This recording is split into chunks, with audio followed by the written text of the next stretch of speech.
day 2 of the Men's College World Series, and today the conference that's been dominating this sport takes center stage. It's all SEC today in Omaha, where Oklahoma and Alabama meet to kick off an excellent Saturday slate. 1%.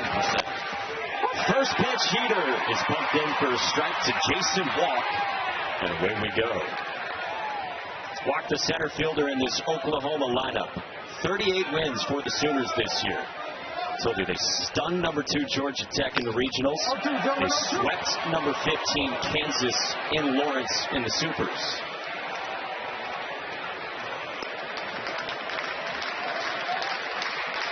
Walk faces Tyler Fay. Might have seen that line on his bio. He's from Doniphan, Nebraska, about 2 hours from here. He told us the other day he came to games here maybe 4 or 5 different times at the College World Series. And so for a local kid, he told us this means a ton. You know it does. And you know the heartbeat is really high right now. As we talked about back at home, went to Grand Island High School here in Nebraska. Exactly what they wanted, to get ahead of Jason Walk. Walk struggles with 2 strikes. Just tries to put the ball in play. So far this season, 0-32 when he's behind in the count with 2 strikes, either 0-2 or 1-2. And Tyler Fay is a guy who can really pump in strikes. Second team SEC ready. The ball. And it's a good arm, too. I mean, up to 96 there. Seeing him up to 97 this And it's a little bit lower arm slot. You can see the movement on that fastball. It's got some left to right hop to it. There's the usage. 4-seam fastball, 25%. That slider is a real banger. But he'll throw that 2-seamer as well. He left that up. It's into center, and it falls down in front of Bryce Fowler. 2-strike hitting. Throw everything away, boys.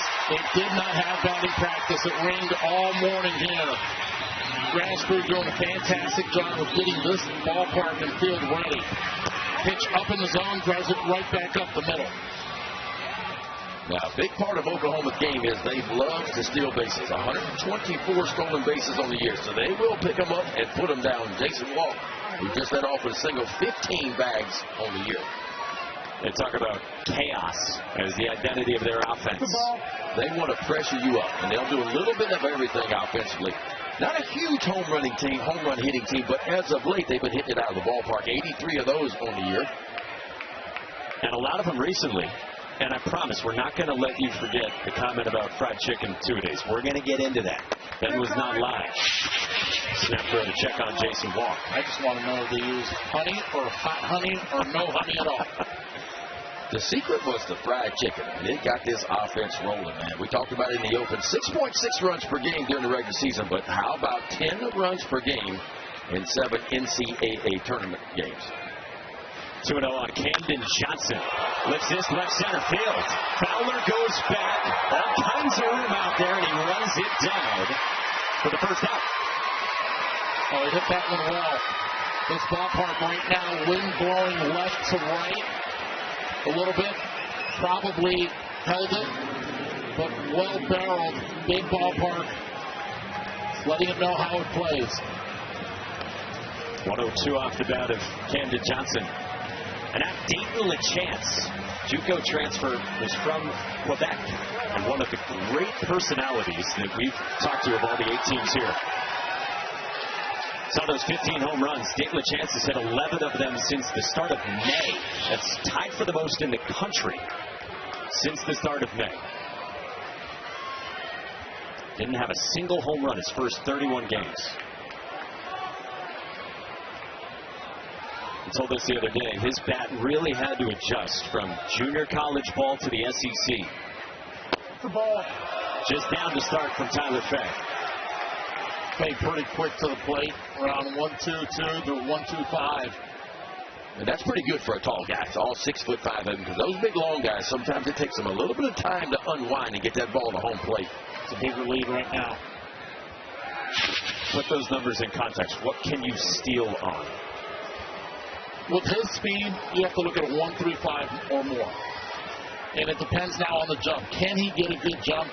Can he pick something off from what Fay does on the mound?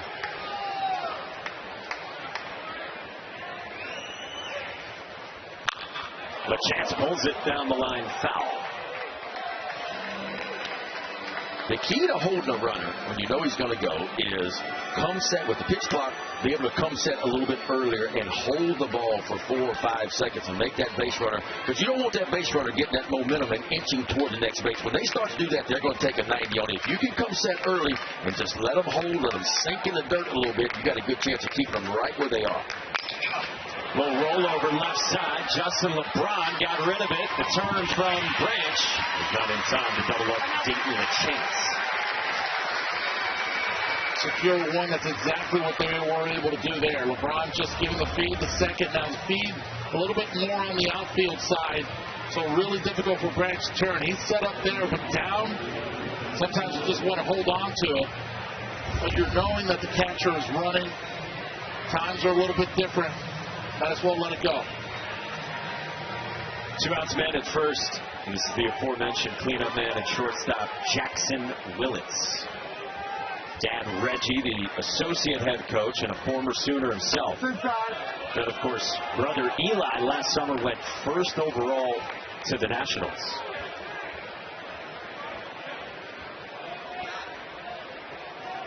Skip Johnson gives Reggie Willits a ton of credit. He told us when they were here in 2022 that Reggie Willits brought a fresh air back to Skip.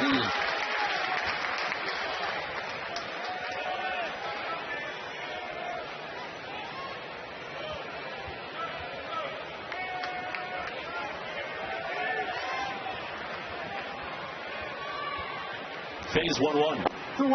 Just misses. 2-1 the count on Willits. It's a really good take right there on an 87-mile-per-hour pitch. Took a little bit off. Tracked it the entire way. So it's a real 4-pitch mix for Tyler Fay. Fastball, slider, changeup, and the cutter is the least used pitch, but he has one of those as well. Willits into center field. That's a base hit with 2 outs for Oklahoma. 2-1.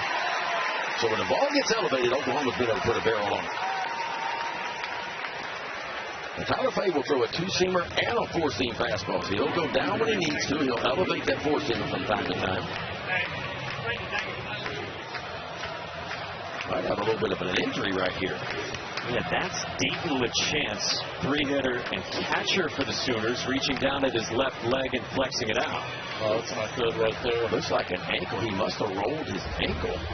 Ankle or calf, one of the two. Oh, yeah, went to the outside, the left ankle. Stepped right on the, watch where he steps. Kind of looking where the ball is and steps right on the corner of the bag, and that hurts. I'll tell you this, it's going to take a lot to get him out of it. You got a kid that played hockey growing up, still has all his teeth.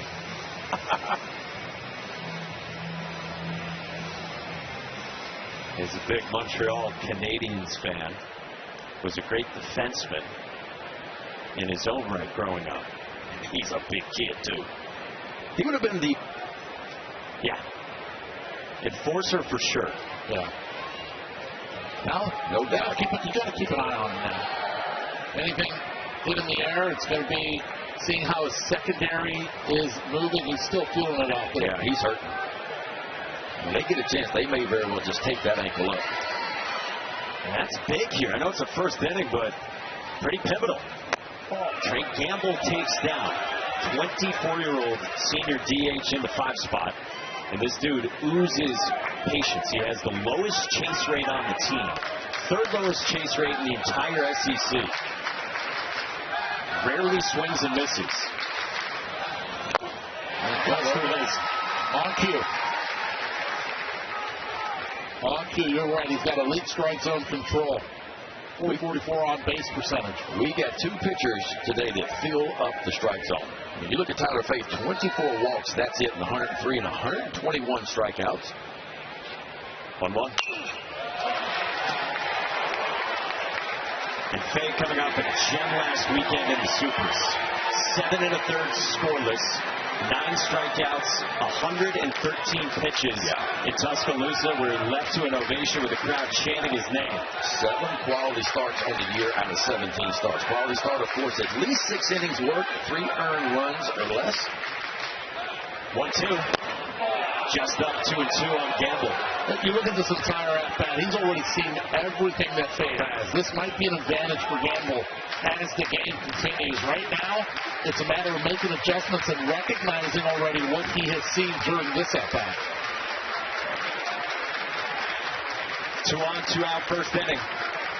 Tyler Faze, 2-2. Hit well toward the gap in right center field, and that'll drop down and get toward the wall. Lachance scores. Willits on his heels, and Oklahoma strikes first with 2. All 3 hits this inning have been on pitches up. This one was a slider that stayed up, and he had already recognized it because he had seen it already in this at-bat. You keep the pitch up so far. Give Oklahoma a lot of credit for recognizing and capitalizing on it. Yeah, see the spin, tumbles right in the zone. Just a nothing breaking ball. Just what we call the old cement mixer right in the heart of the plate. This is what I call the first inning blues out here. And boy, the chance coming around second base, he is not moving very well. But he didn't have to in this one. All he had to do was jog around with the ball out in the right center field gap, but you can clearly see he is hurting. Brendan Brock cuts through the heater. Cement or cement for the Northerners? Yes. Depending on where you're from. Cleat already off for Dayton Lachance, getting that left ankle looked at. Yeah, they're going to tape that thing up. Give him a little bit more support. Another get 2 on Brock, who's a guy who has split the catching duties this year with Dayton Lachance. And Brock, very talented, very good athlete. Kyler McDaniel's got him top 90 on his MLB draft ranking, so a top 3-round type of talent. Tyler Faze, 0-2. How about Oklahoma already scoring 73 runs in the first innings? The last 60 games. Yeah, I'll tell you, it's the first inning blues for starting pitchers, man. You just don't know what's working. What you left the bullpen with doesn't necessarily translate to the game now. And Tyler Faze right now struggling with the breaking ball up in the zone. This one skied to right center by Brendan Brock. Payne steals over, and so is the inning. But not before Oklahoma strikes, capitalizing on pitches up in the zone, and Trey Gamble drives in 2. Sooners are red hot, and they lead by a pair. Got time. And we got a time call. Wow, how about that? Pitch clock on Cord Rager, who's now motioning up at his pitch communication device. Linus Baker's the home plate umpire.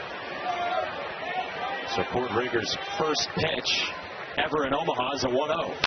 And first pitch swinging, it's popped foul. You were on it too. For the game, you said keep an eye on keep an eye on Fowler. He could go up there, swing at the first pitch, left on left. He's aggressive and he's looking for that fastball numbers that he's very good against.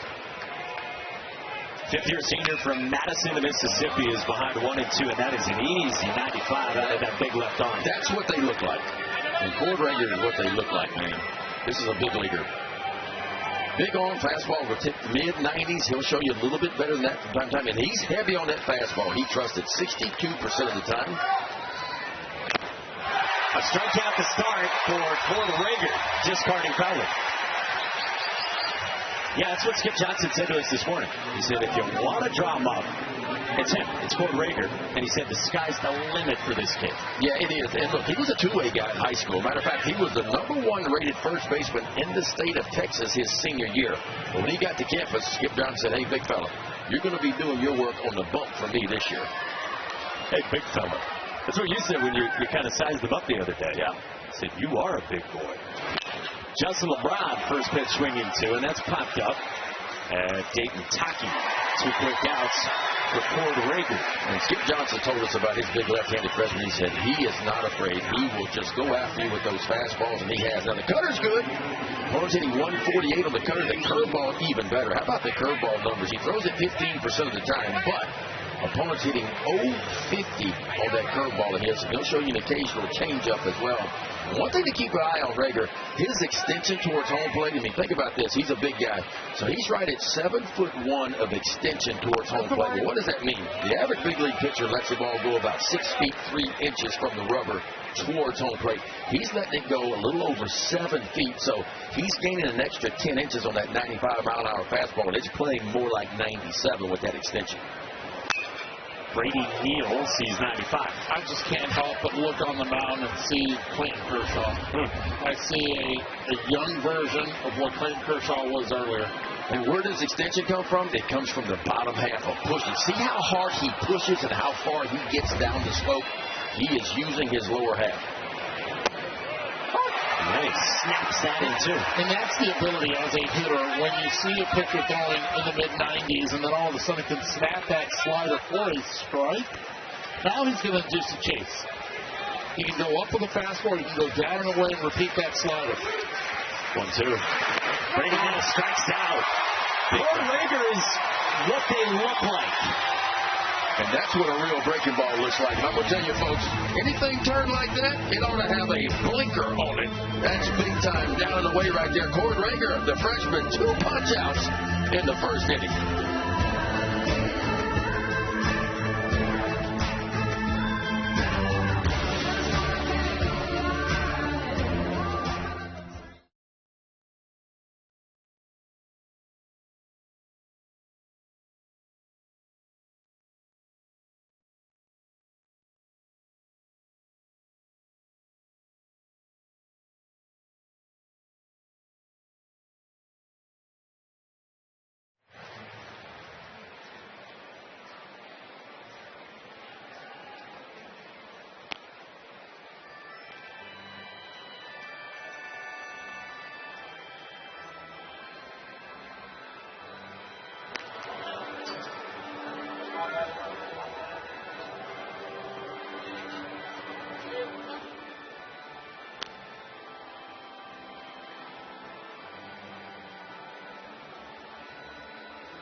That it ought to have a blinker on it.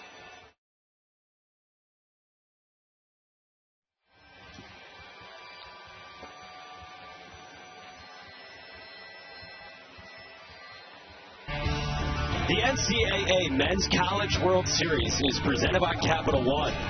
What's in your wallet? How hard could you get up to, Big Ben, still?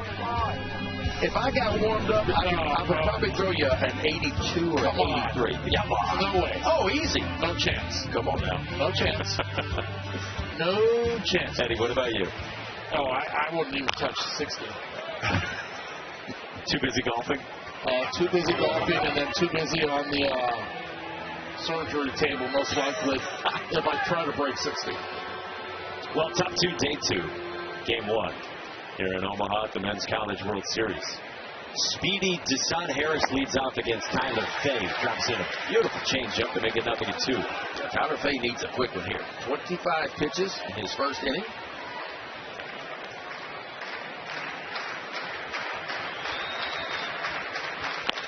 Fay, again, the local boy, told us the other day it's been awesome to get to this stage. He told us he's had hundreds of people texting him.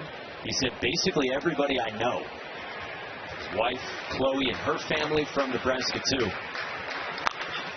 Well, bouncer left side. Harris can fly. Jason Torres got rid of it, but not inside. Jason Torres did everything he could on that one, and he did it perfectly. It's just the speed. From the left side, you're playing a couple steps away from the bag, behind the bag. That speed right there is irreplaceable. Put it on the ground and continue to add pressure to the defense. And now for the second time, you get the leadoff hitter on base for Oklahoma. Sometimes it's not how hard you hit it, it's where you hit it. And that's a young man, 18 for 19 in stolen bases, and he is a threat to go just about in any situation. You had asked Eddie earlier today. So Skip Johnson, what's the key? He said lead off men aboard. And that's what they've done, and the success that they've had in the regionals and super regionals is getting the leadoff hitter on board. They've been able to execute once they have been on base. 2-0 on Dayton Taki in the 8th spot. Senior from Fort Worth, who has 8 home runs this year. 5 of them in the NCAA tournament, including the heroic regional winning shot to upset the number 2 overall team, Georgia Tech. And he's in that lineup because he also can hit left-handed pitchers in a small sample size. An OPS over 1,100 plays. Top of his own strike from Tyler Fay.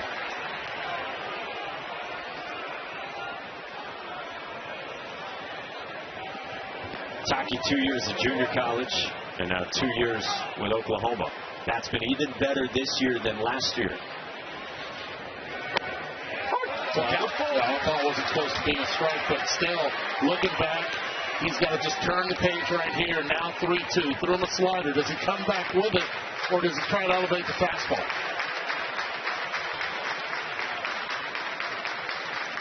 Payoff. Taki strikes out as Brady Neal hangs onto it. Well, take a look at the last 2 pitches right here. 3-1 count, a little backdoor breaking ball. He threw it perfectly, and that kind of gets him back into count 3-2. And after he shows him a backdoor breaking ball, he just grabs that old 4-seam fastball and goes right up top shelf. Foul tip right into the glove of Brady Neal, and a big strikeout for Tyler Fay. Kyle Branchen's in the 9th spot. Around by Luke Vaughn. We've seen everything from Tyler Fay so far. Does it feel to you guys like his fastball's been his best pitch? Yeah, I mean, the breaking balls are just kind of spinning to me right now, and that's not uncommon early in the ballgame. And worse than that, it's been a little bit elevated, kind of up, out over the plate. I'm a firm believer that you have to be able to establish that fastball early. If you're able to do it with different quadrants, it just makes the hitter a little bit more uncomfortable.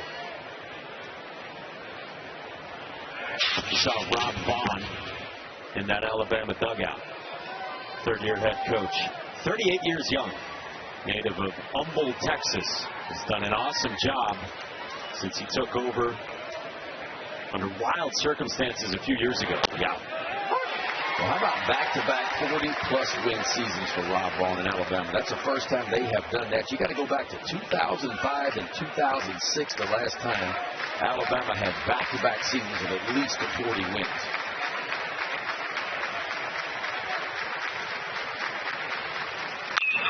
On the ground left side, Jason Torres for 1 on the first, and it's 2.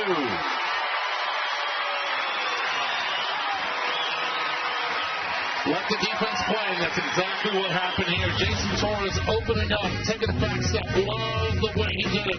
Great feed to second for the turn for 2. Alabama coming back up.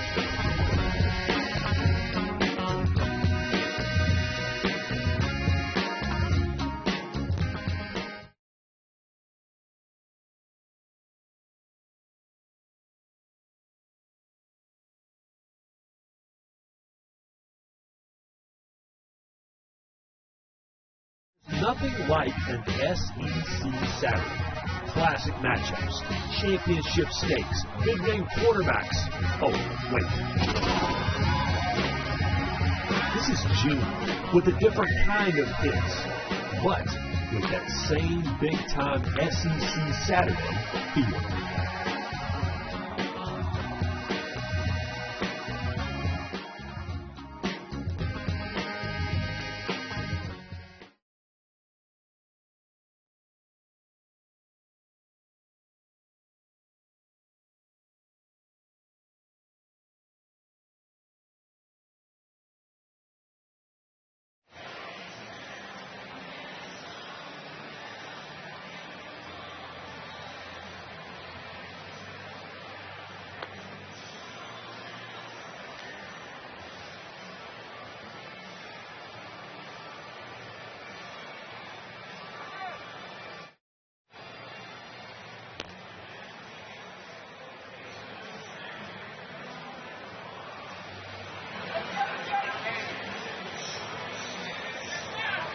First of 2 games today, still to come 8 Eastern right here on ESPN. Top 6 showdown, Texas and Georgia.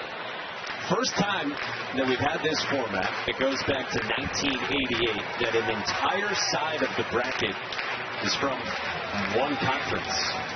All SEC on display on this Saturday. Cord Rager struck out 2 in an 8-pitch first. 4, 5, and 6 begins with Jason Torres.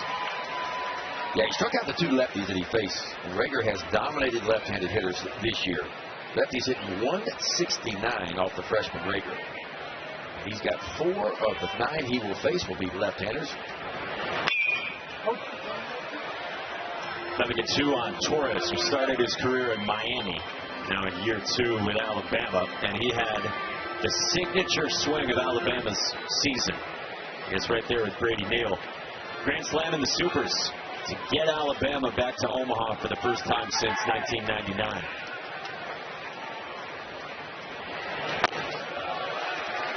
See that velocity, 95. You explained them earlier, the extension that he has, that plays up, maybe in a perceived velocity around 97, maybe touching 98. Roll 99. Rager's 1-2. Check swing foul. We told you Rager throws his fastball a ton. 62% fastball usage. That's top 10 in the SEC. You have to force him to get it down if you're the hitter and not chase those pitches up in the zone.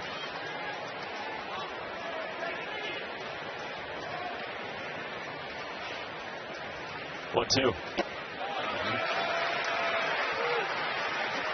Yeah, and it's an easy 95. You don't see many true freshmen be mechanically clean as he is. It's just nice and simple. A little pivot and a push as he goes down the slope. Pumping fastballs, and he's one of their best strike throwers. Nasty with the breaking ball again. All 3 Ks on the breaking ball. Taylor. Well, you just saw that nasty curveball. He'll tell you that is his best secondary pitch. He learned to throw it from Andy Pettit. He had a workout with him when he was a senior in high school, and Pettit showed him that grip. It's still the one he uses today. You can see the photo of them from that day. He said it was so cool, and then he said the other big takeaway is he used to have a ton of action on his glove side, so after he would throw the pitch, his glove would be all over the place, and Pettit told him it's so important to stay consistent with your glove movement because that'll help you with consistency towards the plate, guys. That's right, Taylor. I mean, the front side is your steering wheel. And when that glove, because if you're watching, when the glove goes forward as he goes down the slope, he pulls it into his body. That keeps you kind of mechanically from opening up. If the glove is out in front and you're letting your glove kind of fall, it opens up your front shoulder. When you open up that steering wheel, that's when you start to spray the ball. I'll tell you what, though, the hit by pitch right now is exactly what I wanted to see because if Andy Pettit taught him all that, I wonder if he taught him the pickoff move that he had as well, because it was elite for Andy Pettit. John Lem got flunked. And he needs help getting it off because he's got a broken index finger. Guy who normally catches is DHing and playing through pain. I guess needs help getting it on the double oven mitts. So man aboard for Eric Hines, true freshman who's from Tuscaloosa and is terrific with raw talent. He went to American Christian, and Eric Hines told us the other day that he always dreamt of playing for the Tide. He told us in his recruitment it was always Alabama. He said it with a smile, too. Said everything to us with a smile. So he has prodigious power. That's the pitch you have to lay off. If you're able to do so, now you can at least even up counts. Try to chase that, most likely will end up either in a swing and miss or a foul ball.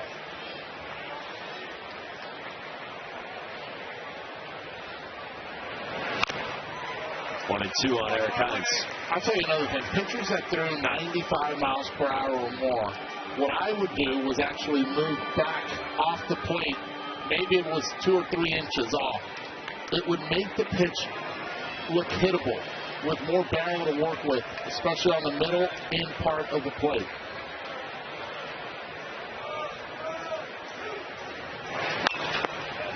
And that comes in, and you're seeing that Hines is kind of on the plate a little more? Yeah, most of the college hitters are. You got the aluminum bat, they're used to being on the plate. You don't usually see this type of velocity from the left side. See how it's running in on you, and where you get it is right on the handle. Yeah, the other piece of that is most college pitchers won't use the inside part of the plate. We got two guys today, in Rager and Faith, that will use the inside part occasionally. And I know that makes your heart flutter, Ben. The guys are coming inside. I just think, especially if you have aspirations wanting to play at the next level, because at the next level, you better use both sides of the plate. And I get it. With the aluminum bats, man, you give up some base hits on the inside part. But I think you have to make the hitter aware of the ball to the inside part of the plate, because it opens up the outside, obviously, and it opens up the breaking ball. And the breaking ball for Rager so far today has been really, really good. By the way, to Taylor's story on Andy Pettit, Andy Pettit's old teammate, our teammate Chris Burke, got a scouting report, and it's exactly as Cord Rager remembers it, that Andy Pettit says Cord needed to do a lot of work on that front side, and man, he saw a kid that had so much talent at a young age. Said he was really looking forward to seeing what Cord Rager looked like today. Hines laces it foul. How cool is that? We get an instant scouting report from Andy Pettit about what he saw in Cord Rager back in high school and now following his college career as a freshman. Phenomenal. Andy, message straight to you. Did you teach him the pickoff move? Send it to Berkey. Quiz, where was Andy Pettit born? No, I don't know. Baton Rouge, Louisiana. I should have known that the Bayou was really good odds. But just keep an eye on this at bat. It's the velocity that he's given. He's sped up the bat. Now, if he can go slider, back door, or to the back foot, he most probably will get him hit.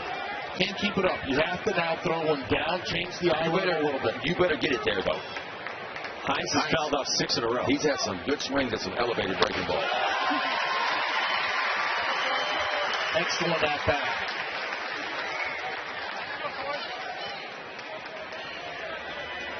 Ron Vaughn has just run with Eric Hines. They knew he had potential, and they just said, we're going to roll him out there. We're going to give him 200 at-bats and see what happens. 10th pitch of the plate appearance. Hines strikes out on the breaking ball again.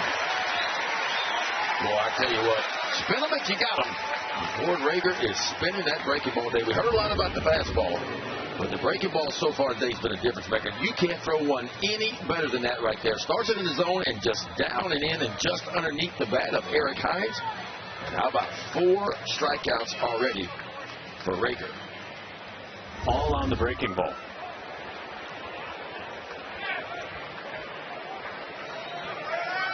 He nods yes as he starts out Brennan Holt. Second baseman in the 7th spot. First pitch swinging into short right. Deshaun Harris there to end the inning. Taylor's with Rob Vaughn, the head coach of the Crimson Tide. Yeah, he did a good job minimizing some stuff there. You got to credit them. They had some really good two strike at bats and 2 out at bats. This guy got a cutter that just didn't cut. Just kind of a cement mixer in the middle that didn't cut.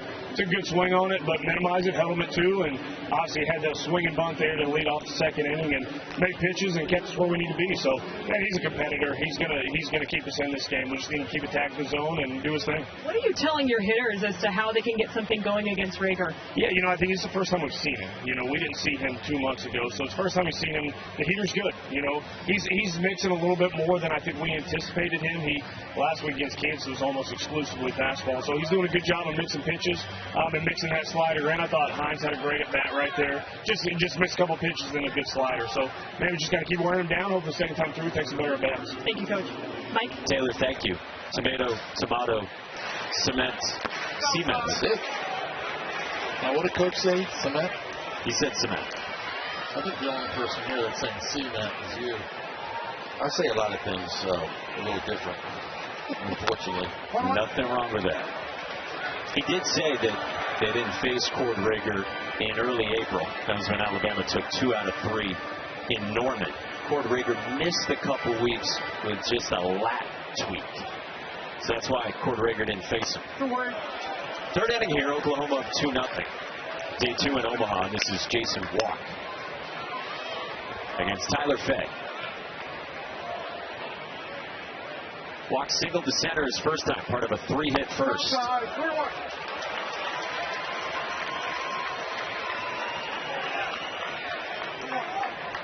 Jason Walk has a ton of experience.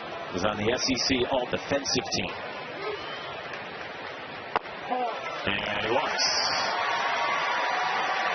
For the latest news, insight, and in-depth analysis from the 2026 Men's College World Series, go to NCAA.com, the official online home for all NCAA championships. And 3 innings where already the leadoff hitter has gotten on for Oklahoma exactly what their game plan has been and what their success has been the last few weeks. Camden Johnson, the batter, transfer from Wichita State. It's pretty crazy how good this offense has been recently. Overall for the season, 11th in the SEC in runs per game, 7 runs per game. But in the NCAA tournament, 10 runs per game. Walk's running, the pitch is strike, the throw is not nearly in time to get Jason Walk.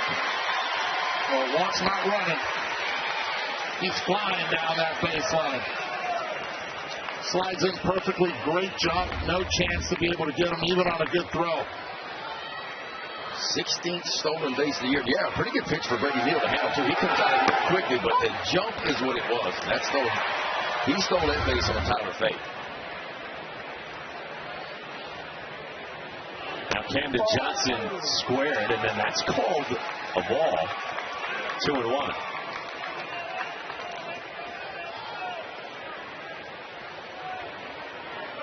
Camden Johnson is a heck of an athlete. Skip Johnson was saying to us today. Skip Johnson thinks Johnson's going to be a really good player for a long time, and it's 3-1 on.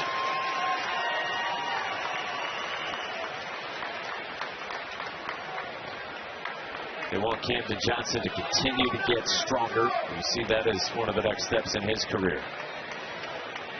Well, he's got a job to do here.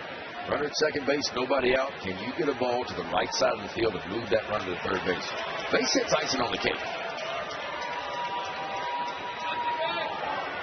See, right now, this situation, 3-1, I want him to drive the ball to the right fielder. Nothing on the ground.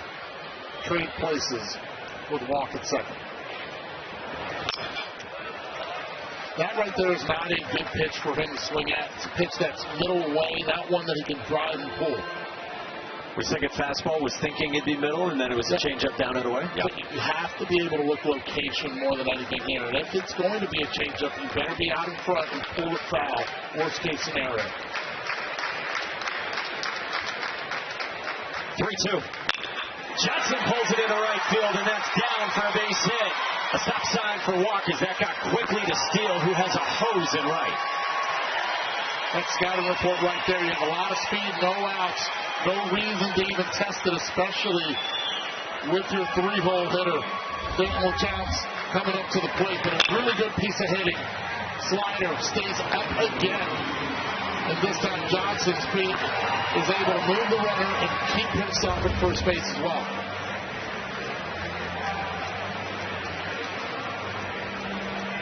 So they're at the corners for Dayton LeChance in the 3 spot. And he's on a home run binge the last few weeks. Chop to third. Torres to second. The turn. And plenty of time from Holtz. Walk scores to make it 3-0. Tyler Fay will take 2. Oh, he'll take that all day long. Runners on first and third, nobody out. You'll gladly trade a double play for a run early in the ballgame. I'll tell you this, though. Daniel LeChance running down first does not look comfortable at all. Right here, you know this. On defense, make perfect turn. Be able to turn it with a lot of time.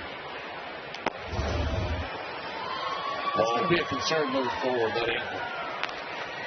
Not something that gets better pretty quickly, right? No. He's in some serious pain right now.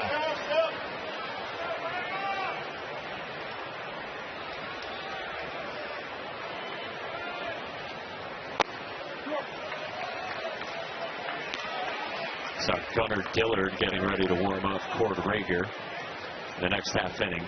Oklahoma, if they needed to, Brendan Brock's a guy who can also catch. He starts in left field.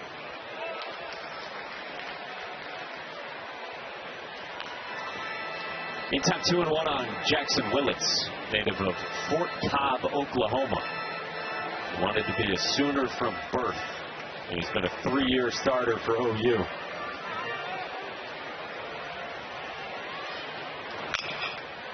Two. Nice catch out there. Nice hands. Glove, bare hands, bare hand. Bare hand.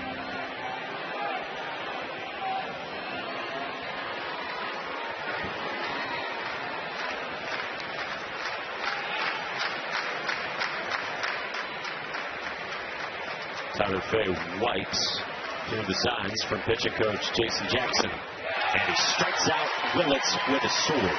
Oklahoma's up 3 on Alabama. Matchup. Dylan Volantis and Joey Volchko expected to start. Two guys that can do it on the bump. 8-9-1 for Alabama starts with Luke Vaughn. As Rob Vaughn often has to say, no relation. Luke Vaughn brought in as a catcher and a guy who could really throw, but he's dealt with a couple shoulder problems over each of his first 2 seasons. And now in year 3, they just handed him a glove and said, go play first base. And this guy's come up with some big hits this year.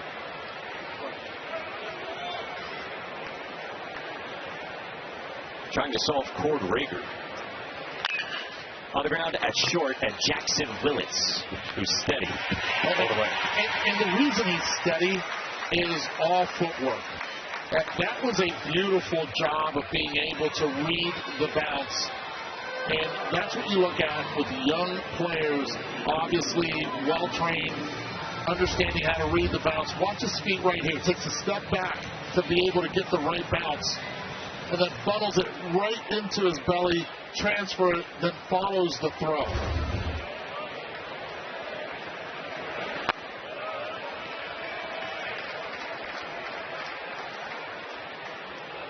One down, Peyton Steele. Alabama native. Bob was telling us today, it means something to Peyton Steele to put on this uniform. A shot, diving stab, Camden Johnson. You see the step after the throw? That's big time right there. The ball's hit pretty firm. Camden Johnson over third base, the junior third baseman. Watch this move to the glove side right here. Gets in a ready position, a little bit of a hop and just lays out, catches that ball over behind him.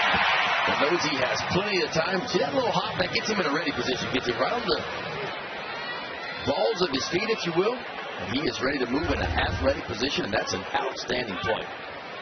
106 firm off the bat. Bryce Fowler, first pitch swinging again to left. Brendan Brock to the corner. And 6 pitches. That's all. Skip Johnson with Taylor McGregor when we come back to Omaha. As far as your offensive approach, what has impressed you the most? Just not chasing. I mean, they're getting good pitches to hit, staying in the strike zone, which is really good. Thank you, Coach. Mike? Taylor, thank you. By the way, let's get to this fried chicken and 2-a-days practice situation. It's a true story. Skip Johnson was telling us this morning that before regionals, it was about 2 or 3 days where they did 2-a-days. And all they ate between practice was fried chicken and biscuits. He said it's going back to his JUCO roots. Yeah, I love it, man. Look, fried chicken fixes a lot of things. And it has certainly fixed this offense for Oklahoma. What else does it fix? It fixes almost everything. Have you ever had good fried chicken? It will set you free. How hungry are you, Ben? Y'all keep talking about fried chicken now. I'm about to leave for a little bit. I can say it's a mood fixer, for sure. How about that? Just going old school, he said. Tell you what, it's chicken, not just fried, worked for Wade Boggs for many years. Yeah. I understand. the power. And that is old school. In a time where we're resting athletes more than ever, he decided to go to 2-a-day workouts late in the season, where most people kind of back off a little bit late in the season. But Skip Johnson's old school as they come. That's the old junior college in him right there. That's where he started his coaching career in junior college. And no protein shakes, not chicken and broccoli and rice. Literally, all they were eating was fried chicken. They locked the dietitian in the room somewhere. Yeah.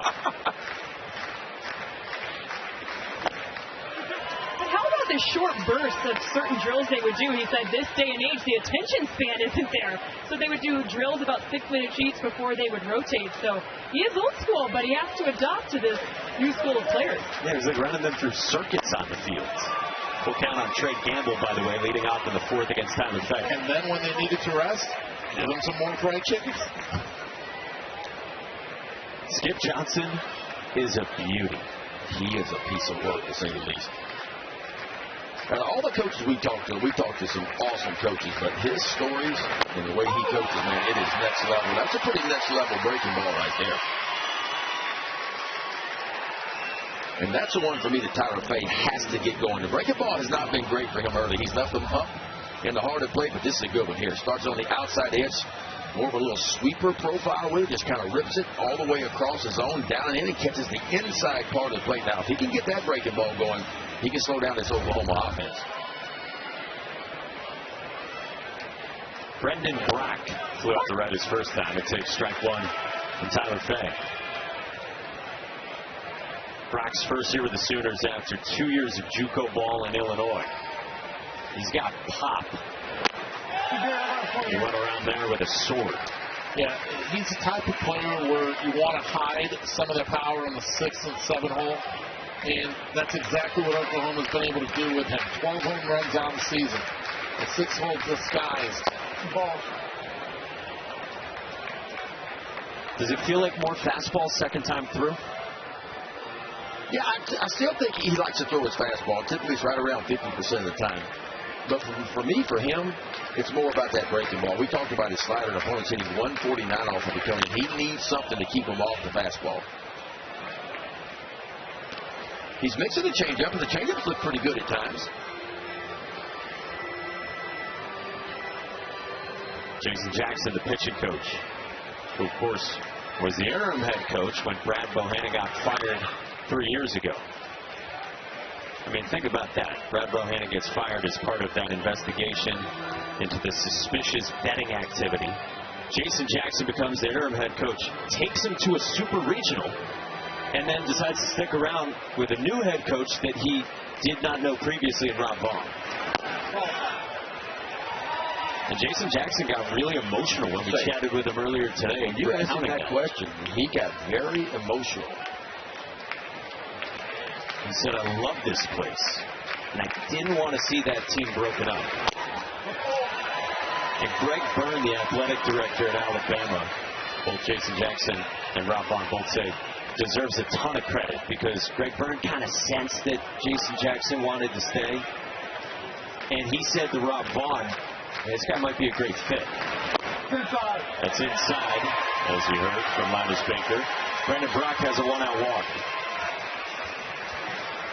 Jason Jackson deserves a ton of credit, because it's a pitching staff that performed very well in a starting rotation that this is rare at any level of baseball. The starting rotation made every start all season. Yeah, I mean, that's kind of been the strength of Alabama's been their pitching staff. I mean, it's the 15th best pitching staff in the entire country. The rest of the numbers are pretty solid, but nothing really jumps at you. But the health, and sometimes your best ability is your availability, and you hit the nail on the head. I mean, they've used 3 starters. They're the only team in the entire country that used only 3 starters that took every start for them all season long when you talk about the weekend rotation. Tyler Fay, Zane Adams, and then one of the great freshmen in the country, Miles Upchurch. Son Harris floats one outside of third. Jason Torres runs it down for out number 2. And this ballpark a lot different than most of the ballparks that most of the universities come here. A lot more foul ball territory.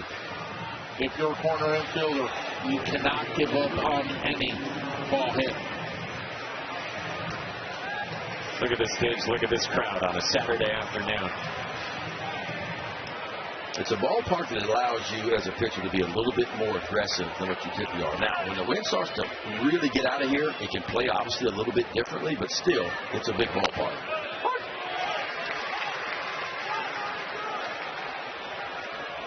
Dayton Taki. He ran a full and he struck out on an elevated heater his first time.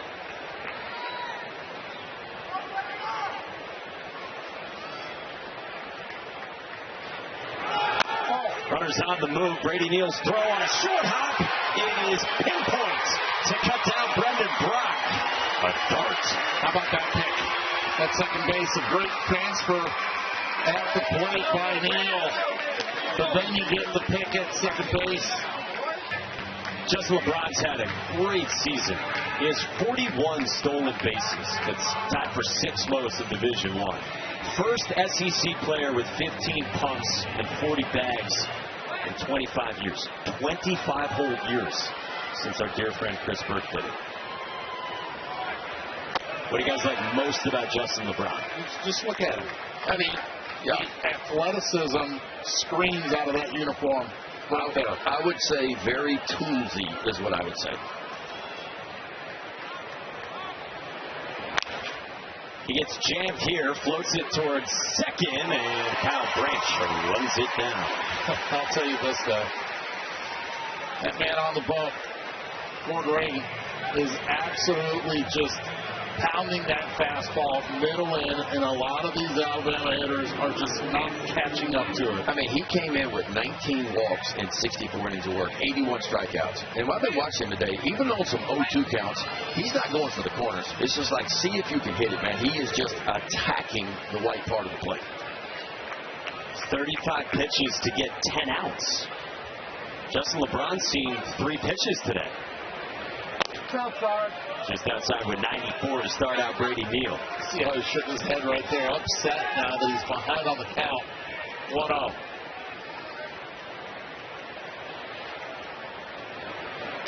Brady Neal struck out his first time on the breaking ball. McCord Rager calls a curveball. Great year for Brady Neal, second team SEC. This is a time of year that a lot of freshman pitchers start to hit the wall if you've been a starter because you're not used to throwing this many innings. But I tell you what, it feels like Cord Rager, he's gotten stronger. We talked about his last 2 starts, but his only 2 quality starts of the year, they both came in postseason play.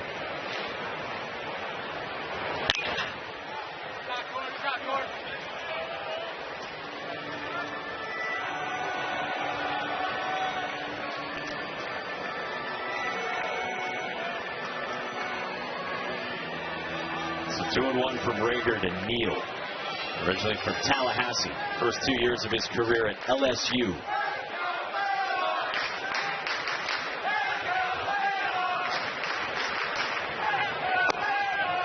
We asked Brady Neal to sum up his career the other day. He said, eventful. He has seen the highs and the lows. Injuries. Frustration. He said, plain and simple, I stunk last year. Yeah, well, he's figured it out this year in his senior season. Just out of the bit of gave him a chance. And one of the big adjustments he's made is really staying in there versus left-handed pitching. You look what he's hitting against left-handers this year. He's hitting .342 versus left-handed pitching this year. And how do you do that as a left-handed hitter? Is you got to stay in there. If you watch his rear end and watch his bottom half, he doesn't kind of get to that first base dugout. He hangs in there and he stays through the ball. 2-2.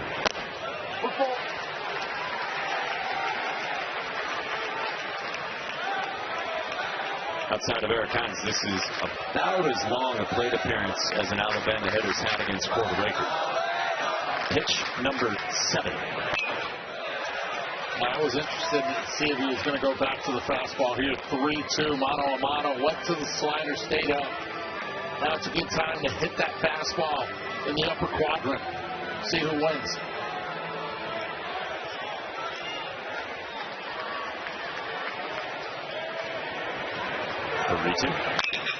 Chopper right side into the shift at the second baseman, Kyle Branch.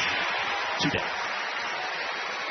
ESPN's the home of MLB.TV. You can stream every out-of-market game live or on demand using the ESPN app.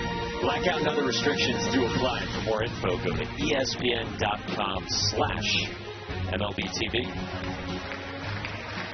Alongside Eduardo Perez and Ben McDonald, with our rules expert Scott Klein upstairs, I'm Mike Monaco. Taylor McGregor down at field level for day 2 of the Men's College World Series, in the first of 2 games today.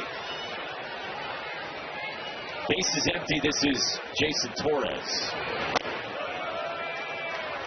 The only base runner so far for Alabama is John Lem, who's on deck. He got hit by a pitch in the second.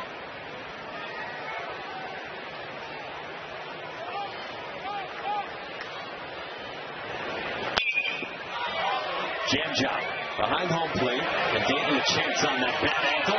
No problem. Quick work again for Cord Rager.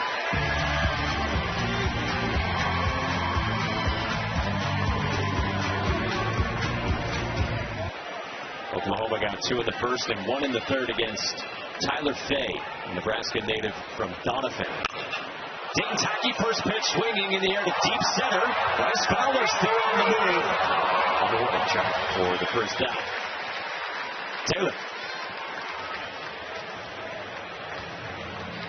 Well, we talked about Kyle Branch being ecstatic that his brother is here, but he's also ecstatic to have Dayton Taki with him. The two have been best friends since they were 8 years old. Grew up playing baseball together in Texas. They told me they were one of the best teams Texas has ever seen, guys. I have no idea how to look that up and no idea if that's accurate, but they say it, so we're going to roll with it. Here's them when they were kids, both on the right there, and they told me their favorite activity was Topgolf. They played a ton of Topgolf, but just loved each other's presence. So it's been nice to be able to reunite at Oklahoma and play here in the College World Series. A dream come true. Isn't that how it always goes? Your Little League team was incredible. The best ever. And even better and even fewer losses the farther you are removed from it. Oh, big time. Just like catching a fish. It was enormous. You go fishing, it was maybe what? Now, how big was it? It grows. It grows, doesn't it? Ben, do you fish or do you just hunt? I fish too. What do you catch?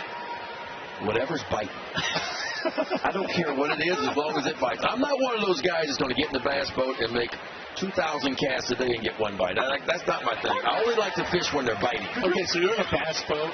Why wouldn't you just say bass? Just question. Wait, say it again now? You say you're in a bass boat. Yep. Why then would you not just say I'm catching bass? Because you never know what you're going to catch. I mean, while you're bass fishing, if you're in freshwater, you can catch a shoe pick, you can catch a catfish, you can catch a brim, a sac-a-lay, or some people say crappie. He's starting to fog up, isn't he? I'm confused. Yeah. It's okay. But I like to catch whatever's biting. It don't matter. We were talking to Skip Johnson today. He said redfish is better than catfish. Yeah, and of course he said fried because he loves the fried chicken and fried fish. Kyle Branch, in really important news, strikes out there against Tyler Fay. 2 out. Tyler Fay's kind of getting his groove a little bit. Breaking ball seems to be getting where he wants to get it. The fastball command looks like it's a little bit better. And the changeup has been a weapon for him, too, as well. And this kid's a horse. I mean, you look what he's done all year long. You talked about the 103 innings coming in. That led the SEC. And he's averaging 6 innings per outing. Jason Walk in the left. And makes the tumbling catch. Tell you what, this Alabama defense has not been great all year long. You look at the fielding percentage, it's .963. That's 15th out of 16 teams in the SEC.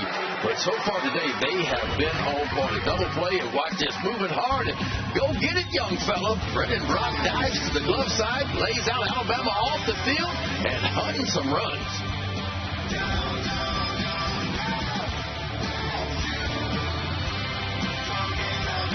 First freshman with 4 no-hit innings at the Men's College World Series since 2010.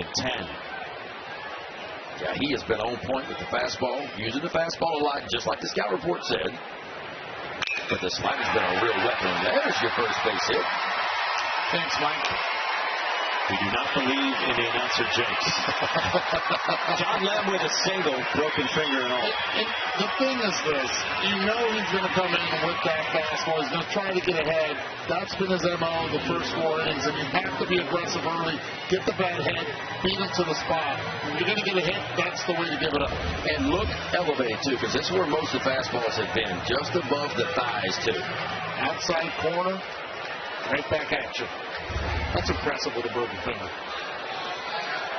Yeah, John Lem, back in the regionals when they were up 21-3, took a foul ball off his index finger. So he only hits once a week in practice and then just rolls in games. Eric Hines, right past Camden Johnson. Back-to-back base knocks off Cord Rager. Yeah, that ball's hit 104 miles per hour. It struck well. It gets right by Johnson, who's playing a couple steps in, thinking about the double play. But the rest of the game, and they're wasting, yeah, I think they're wasting no time. First two pitches they see in the inning, they have attacked the first pitch. They have netted base hits, so first and second, and nobody out in the tie here in the top of the fifth inning. Or the bottom of the fifth inning, I should say.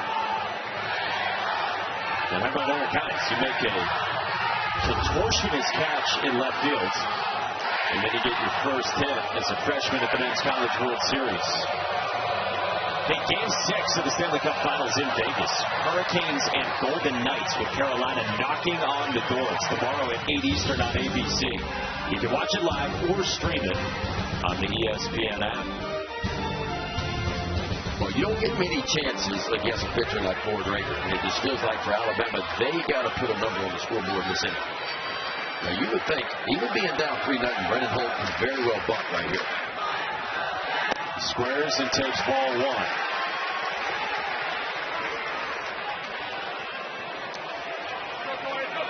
Brennan Holt's only hitting 167 against left-handed pitching today. That's another reason why I think he's going to put one on the ground.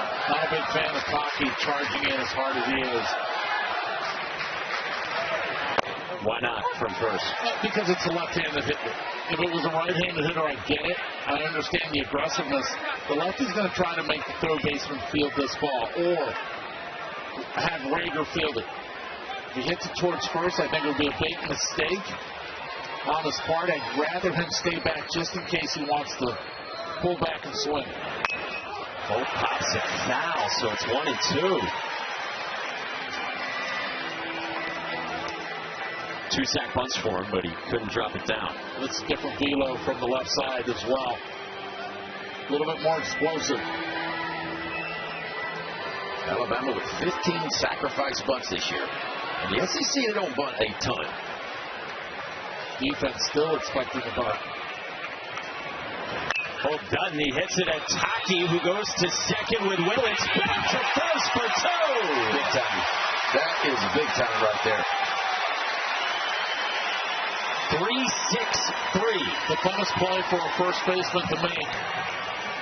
Ground ball at you, you give a perfect feed to the shortstop who's covering at second base, and then you call off the pitcher and say, I've got this one, bud. Starts with a 3, turns it perfect feed, and don't look at where you're throwing it. Get back to the bag, identify it, and get that second out. And because he was halfway still expecting bunt, he was in right there, and he positioned himself perfectly and got the perfect ball to do a 3-6-3 double play. So now it's up to Luke Vaughn to make sure this isn't wasted for Alabama. Vaughn grounded to short his first time. Junior from Cincinnati. He's a very good bat-to-ball guy. He makes the most contact when he swings on pitches in the zone. And Rob Vaughn, you can see that he knows Alabama just had an opportunity that they don't want to waste. Nothing at 2, just like that. And a heck of a catch in the seats.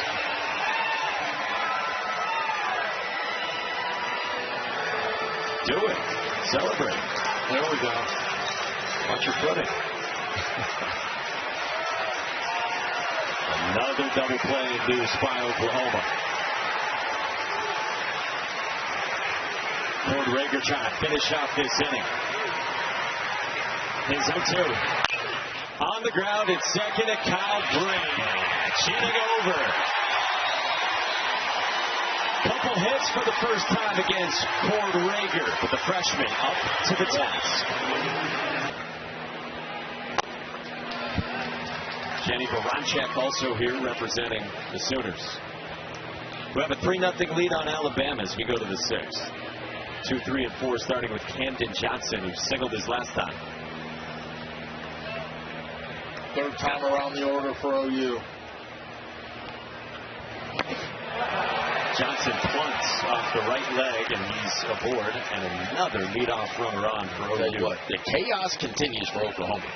4 out of 6 innings now. They've got the leadoff batter of an inning on, and that is a recipe for success from an offensive standpoint. I mean, look at the hobble for Dayton LeChance. And Skip Johnson said it to Taylor. This kid's tough, and he is toughing it out. Well, they compared him to Carlton Fisk, remember? Anytime you get compared to Carlton Fisk, that's pretty tough. Yeah. And Gary Carter, a big fan, being from the province of Quebec.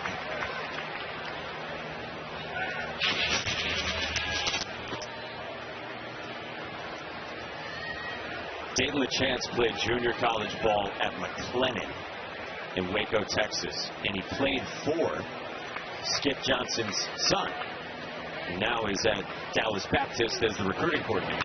This is tugged down the line and left for LeChance. Goodbye. Hobbled and all. Well, when you hit him like that, folks, you don't have to run around the bases too fast. Take your time, son. That ball left the ballpark in a hurry. And you talk about guts.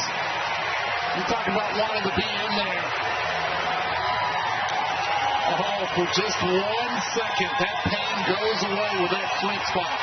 Boom. What a moment for Dayton LeChance. That's what you call leaning on a breaking ball right there. Don't ever tell me hockey guys aren't. Did you think for a moment that kid was going to come out of the ball game? There was no way he was coming out of the ball game. You think Skip was going to ask him? He never even asked him. Third time around the order, elite lineups that have been on point. Watch this swing. Get it going. Recognize beautifully. Yeah, he recognized the breaking ball right away and just kind of sit back on it, and he threw the hands at it. He knew it when he touched it. He didn't have to be in a hurry on that one.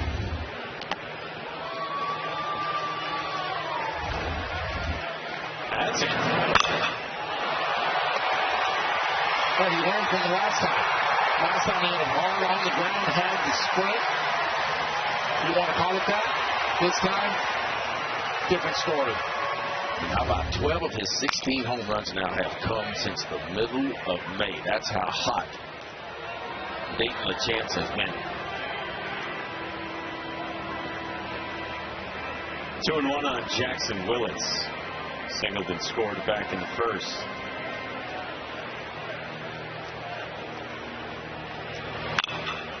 Sharply fouled. 2-2 from Tyler Fay. Let's check in with Taylor. Well, you mentioned how the homers have come lately. He told coaches all season long, once I hit one, I promise you I'm going to hit at least 10. Well, he's done way more than just that. But you mentioned it earlier, Mike. They love his personality. Assistant coach Todd Butler before the game told me he's the kind of guy I could have 4 flat tires and I would see him and I would be having a good day. So certainly impactful with the slug, but also with the personality. Well, he's got a flat tire running around those bases and is still getting to where he needs to. That swing, keeping that head down, balanced throughout. As soon as he hit it, he knew it. I love the story that Dayton Taki told us about Dayton LeChance. He said this kid doesn't take anything seriously. And in the group text, someone will send out a text, they'll make plans, and Dayton LeChance won't respond. So everyone else will go do something. Dayton LeChance will then later catch up with them, and he'll tell them all, you lost a friend today. That's so good. This team is a fun vibe.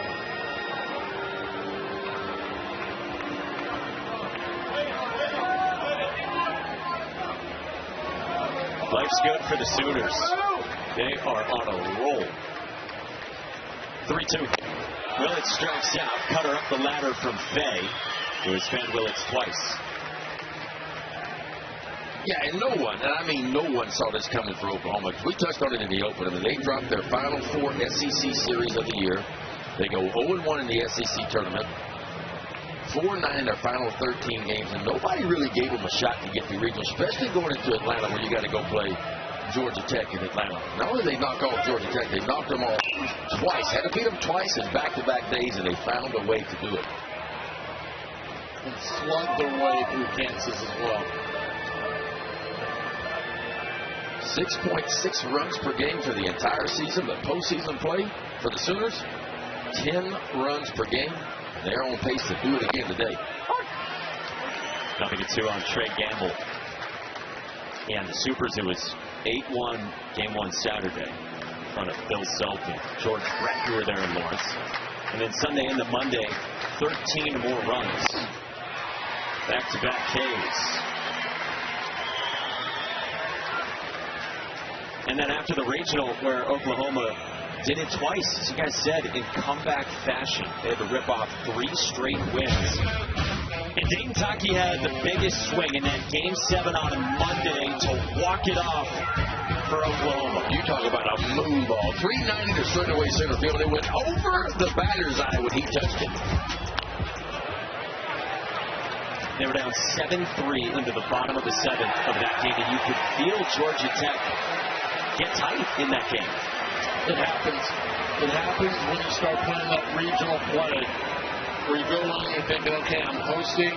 You look at the competition, and then you get that shock and awe offense that OU has had since the fried chicken. And it gets even tighter, too, after they knocked them off in Game 1 and forced a Game 7. And that's where, Georgia Tech is number 2 overall national seed, the best offense in the entire country, nearly 11 runs per game.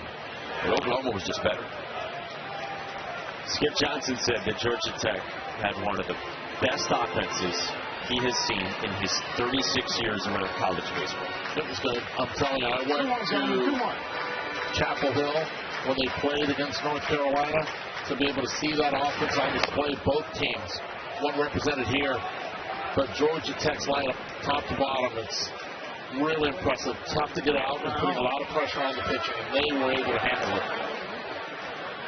And that had been the only series that Georgia Tech had lost. And they did it with freshmen. You start doing it with freshman pitching, you're going to be good for quite some time.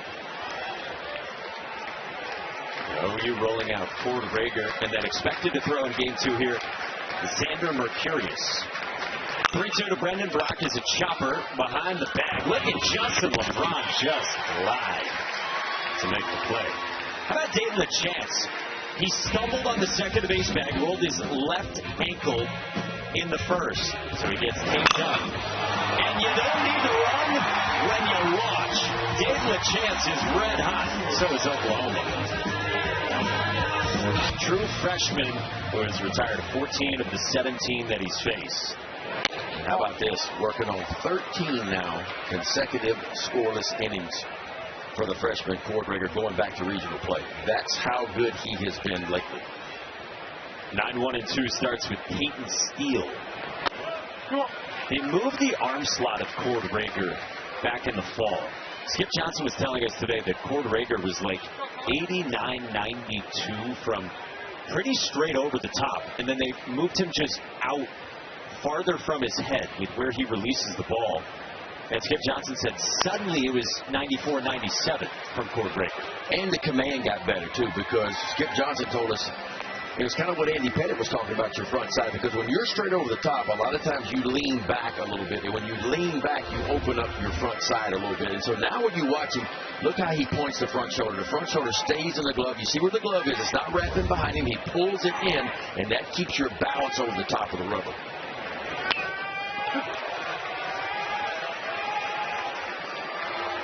We asked Cord about it, by the way, and he did say, hey, I was up to 95, too, from over the top. Yeah. But sometimes just changing an arm slide just a tick make you a little bit more consistency, and you can find a little extra velo.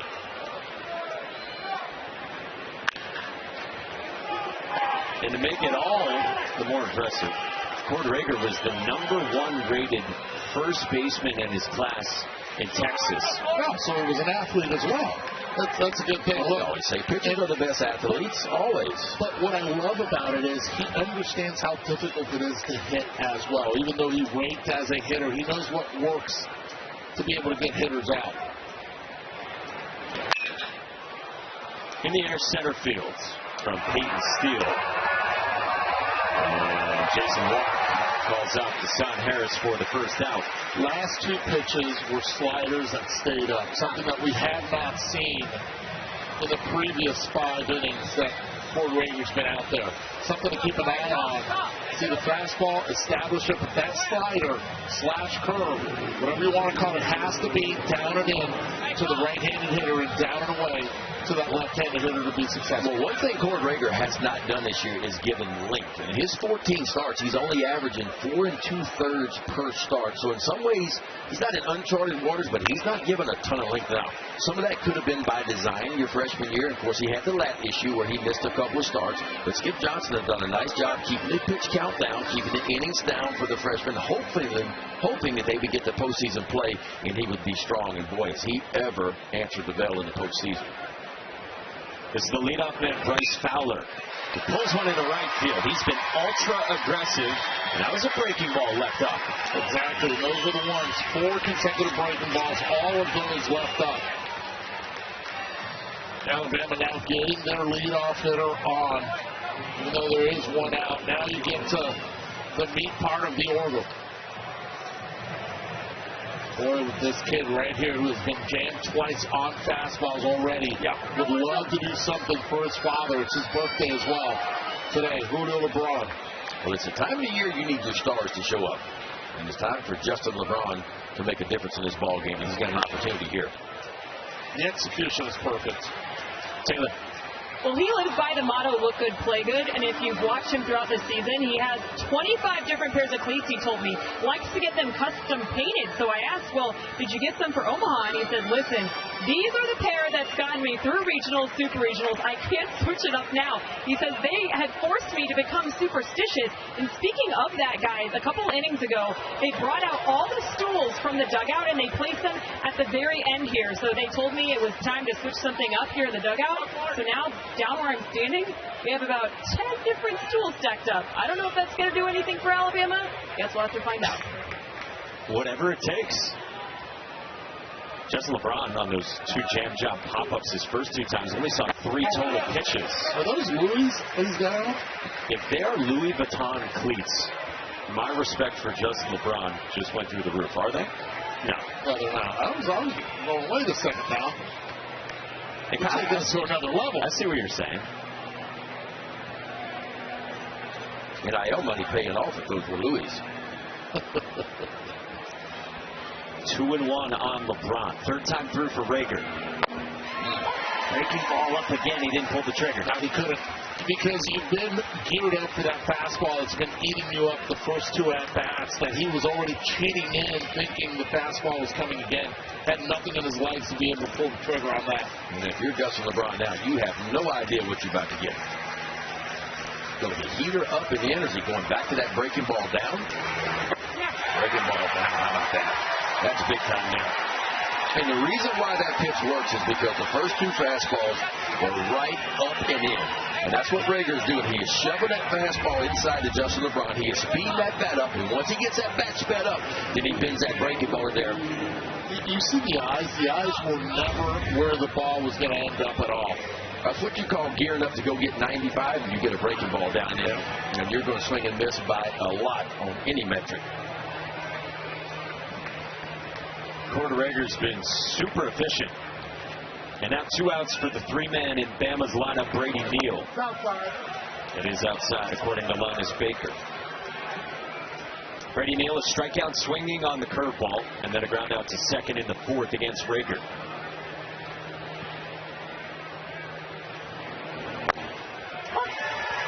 Holding 95 with the velo. And with 1 more out, Cord Rager will tie his season high in innings pitched with 6. He's done it 2 times. His proud parents, Robin and Chad, watching. Yeah, and that's compared to the regular season. Ben, you mentioned this earlier, the short starts for Rager. He never recorded an out in the 6th inning in any of his dozen regular season starts. And now doing it 3 times in the NCAA tournament. On the ground sharply, but right at Dayton Tackey. Getting over. Cord Rager has stepped up in a major way in the postseason. 6 shutting in Omaha. 7, 8, 9 starts with Deshaun Harris under ominous skies in Omaha. Rained pretty good here this morning. Got really dark, and then sun popped out, but starting to cloud back up again. It was eerily dark early this morning. This one rolls foul for Harris. But a shout out to the grounds crew here. Yeah. At the truck. They have done a fantastic job of being able to get this field ready for the afternoon and night games.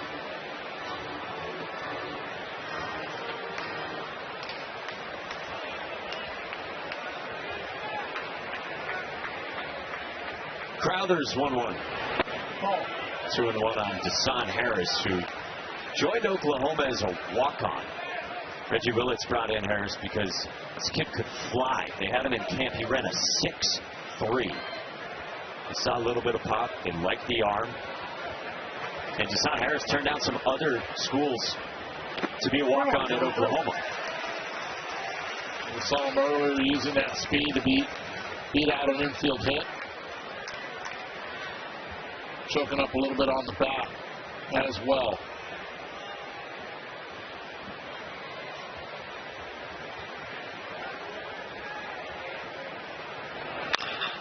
On the ground, right side. And Brian Holt. No throw handled by Luke Vaughn for the first down. After Tyler Fay departs this game. Man, what a season. Second team SEC. SEC best 103 innings coming in and back pitching 2 hours from home.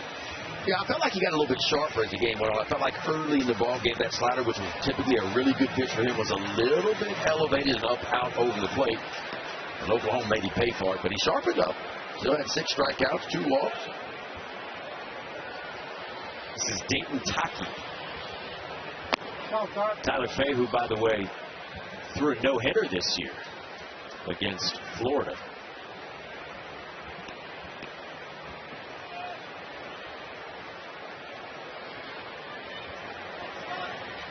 It was in late March in Tuscaloosa. Strike at the bottom of the zone to Taki.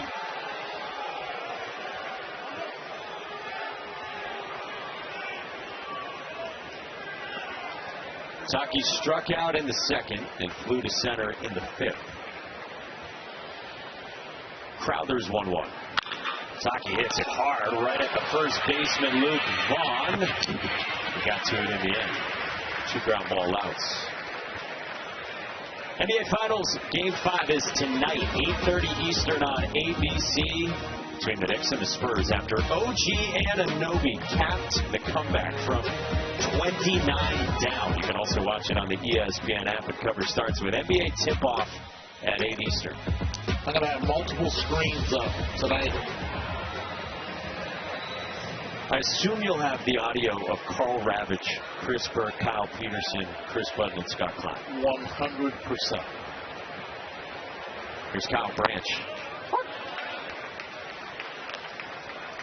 Listen to the boys and our gal.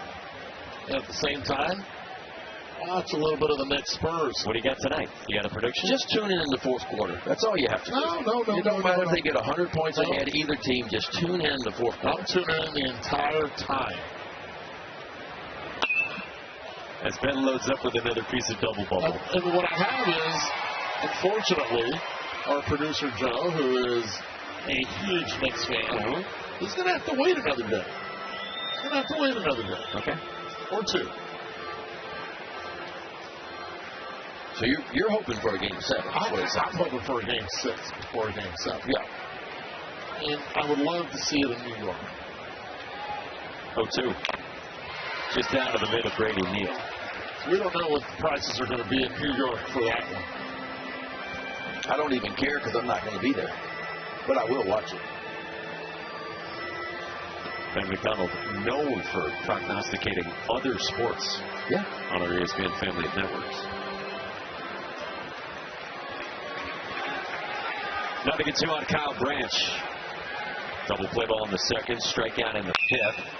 In the air in the seventh. Hines and Fowler, look out. And Hines makes the catch, and a collision avoided. We hit the stretch. It is all Oklahoma so far against Alabama.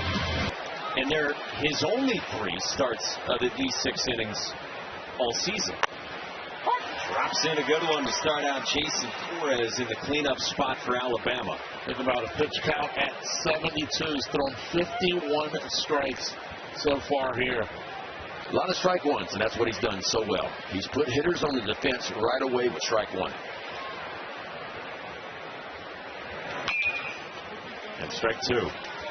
The one thing we haven't seen from a lot of these teams is the 1-2-3 wiggle from the catchers. You get Latance behind the plate, giving the signs to Rager. Yeah, a little old school action. Old school. No pitch count type system. One's a fastball, two's a curve. If I wiggle my fingers a little bit, just take a little bit off. I missed that part of the game.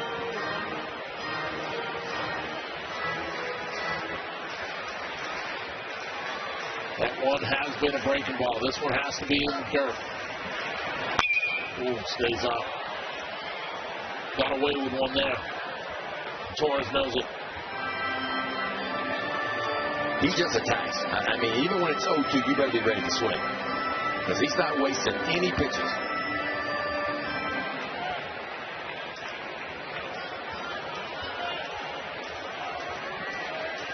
Another 0-2 from Cord Rager. Swing and a miss. Back foot filled. 6 Ks.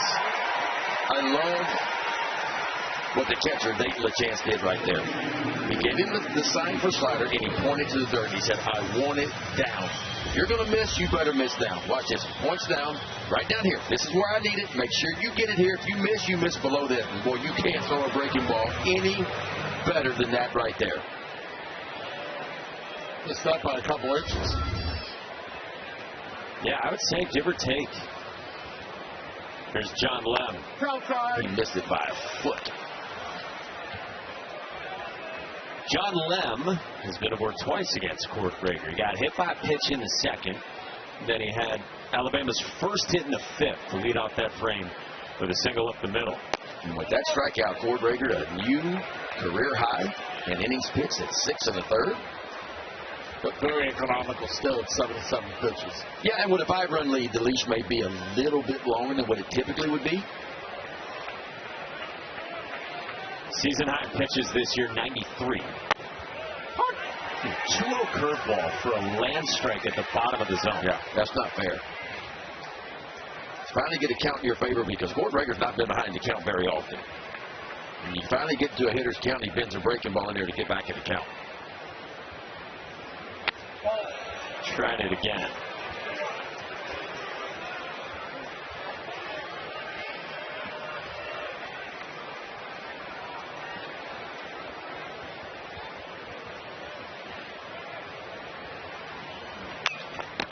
Full count. Only the second 3-ball count. And LJ Mercurius is up. This guy's been awesome recently since he shifted to the bullpen. His velo's been up at 97. Yeah, was a starter for most of the year, was LJ Mercurius. But recently went into the bullpen, and he has not disappointed coming out of the pen.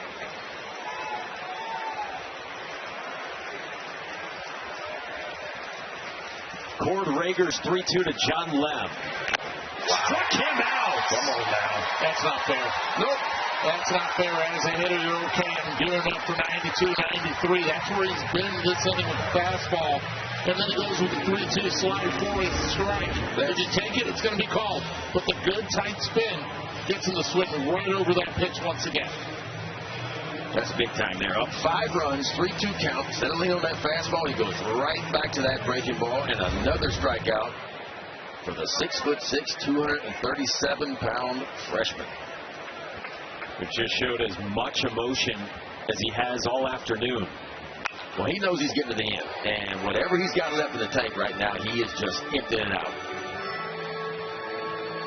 If he gets Eric Hines quickly here, does he have any more in him? I mean, maybe, but I don't see the point in pushing him at this point because I want to keep him as fresh as I can to bring him back as fast as I can.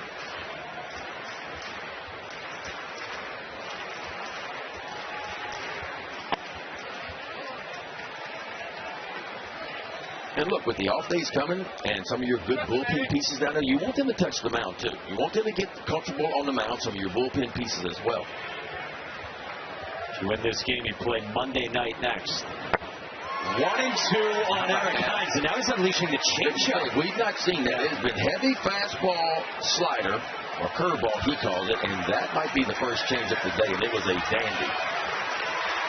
I'll tell you this. Only 84 pitches for Rager. Corder Eggers 1-2.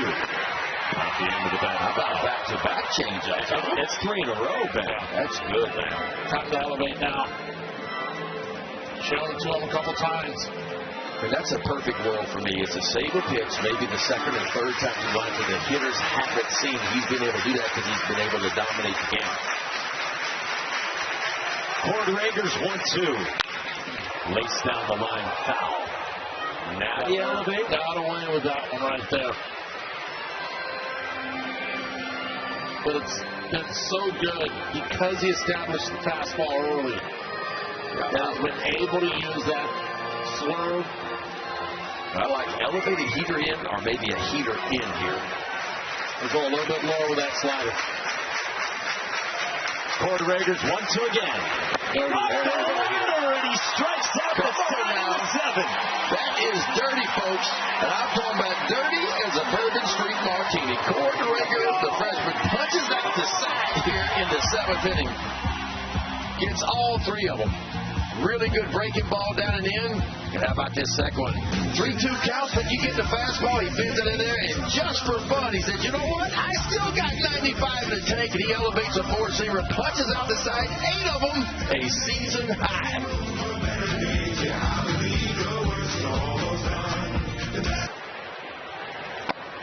Is he done as we start the 8th inning? I would think so. I would. I want him to end on a very positive note, and you don't get more positive than 3 up and 3 down, all 3 strikeouts. I'll tell you this, he's leaning on the railing. He's done. Especially the celebration he had there right after the last strikeout. 1-1. Because again, with the off days, you know, your bullpen's going to be fresh, and I want some of my good bullpen arms too to touch them out. I think it's important. No such thing as no leverage situations here in Omaha, but this will certainly be a lower leverage type situation for some of the relievers coming in with just 6 outs to go, up 5-0. That's out. 2-1 on Jason Walk, Oklahoma's leadoff man, spinning around from the right side. Walk's done a nice job this afternoon being on base 2 out of the 3 times he's come up. Single and a walk. Walk. Grounder foul. If you win this game, you play Monday night against whoever wins tonight between Georgia and Texas. If you lose, you come back Monday afternoon against whoever loses that game tonight. 2 brackets, 4 teams each. Probably know the format by now. Double elimination within each bracket. And then the 2 bracket winners in a best-of-3 championship series that starts a week from today. 2-2. Just off. Pretty good pitch right there. Yeah. Crowther had a 3 up and 3 down 7th inning. In relief for the starter, Tyler Fay. 3-2.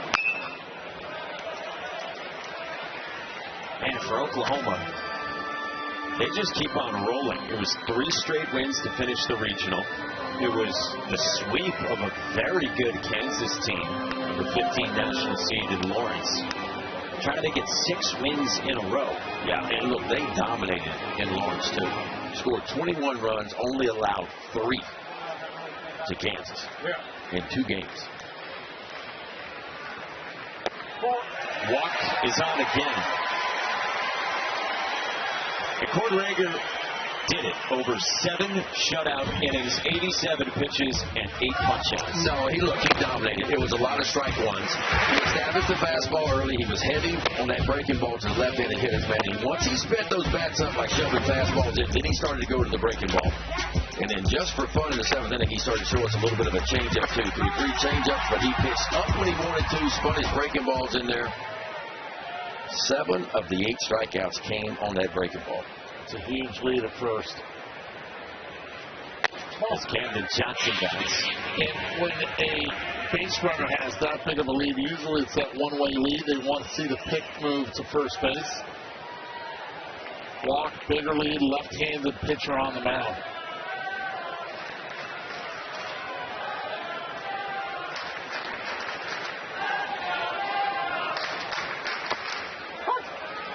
One on Camden Johnson, flat to center, single in the third, hit by a pitch, and he scored on Dayton LeChance's home run in the sixth.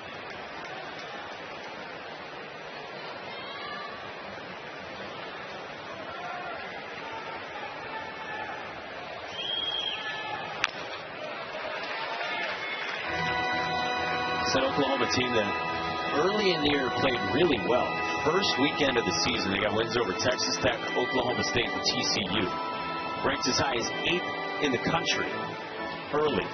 Skip Johnson says then the pitching struggled, and then the hitting struggled. And it just took a while for this team to find the best version of itself. Rolling right now. Remember, they lost 4 straight SEC series to end the regular season. At Auburn, at home against Florida, at Arkansas, and at home against Tennessee.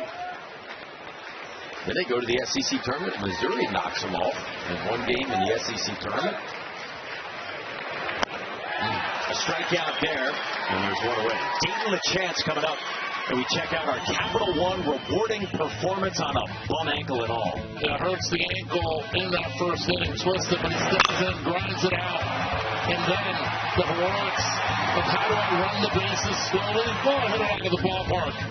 Take my time. The distance. 409 feet. Exit velocity over 100 miles per hour at 110 with the right launch. The power is there, and it's been there for the second half of the season for Dayton LeChance. Nobody in the country's hit more home runs in these last 2 months than Dayton LeChance. I'm giving it the French version. LeChance. How's your French? You good? Oh, parlez un peu. How about that? World traveler Eduardo Perez. Alrighty then. That's all you're going to get from me. All right.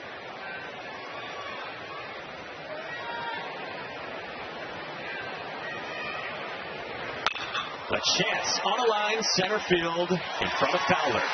106 squared up. I tell you what, when he finds the barrel, it's a collision. That's what it is. 2 for 4 already this afternoon. I don't think it's what OU wants, is to have him on the bases with that ankle the way he's been hobbling. But the bat head stays through the zone flat and understanding how to be able to lift it. For a big man, too, he's quiet at home plate. There's not a whole lot of extra movement. He just sets the foot down and just throws the hands at it. Jackson Willits from the right side. I asked him in the meetings to Dayton, I said, Dayton, who do you think, have people told you who you look like? He's like, Gary Carter with my curls. Like, you what? It's the number 8 Montreal Expos. Yes, I know, New York Mets later. But he went with the kid. Back in the day. Dayton's father was a huge Expos fan. So was I for 3 years. Yeah? And that's rare for young kids to go back to the Gary Carter days, Remember, I used to coach youth league travel ball, and I'd met somebody like Pete Rose or Nolan Ryan, and the kids just look at you cross-eyed. I like, who are you talking about, Coach? You can tell he is a baseball gym rat is what he is. Understands the history of the game. And what a character he is, too, man. I enjoy. And all the kids we talked to, he was probably my favorite one. He was a joy.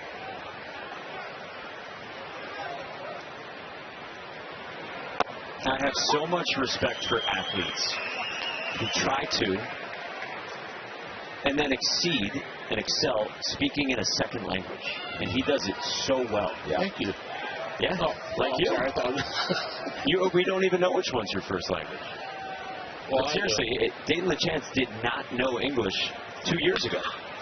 Lined over short by Jackson Willits into left center field, and this will add on for Oklahoma. Jason Walk scores. Willits squares it up, and the Sooners are rolling again. is why this lineup has been so deep.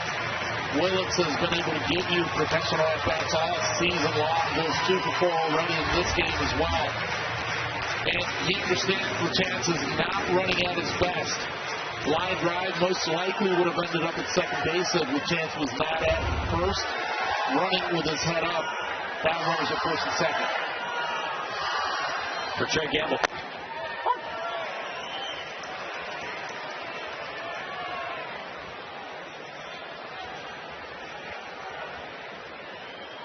Tell you what, there's a lot of shades to the 2022 team for this Oklahoma squad. Hot at the right time. That team went to the finals, lost in 2 games to Ole Miss.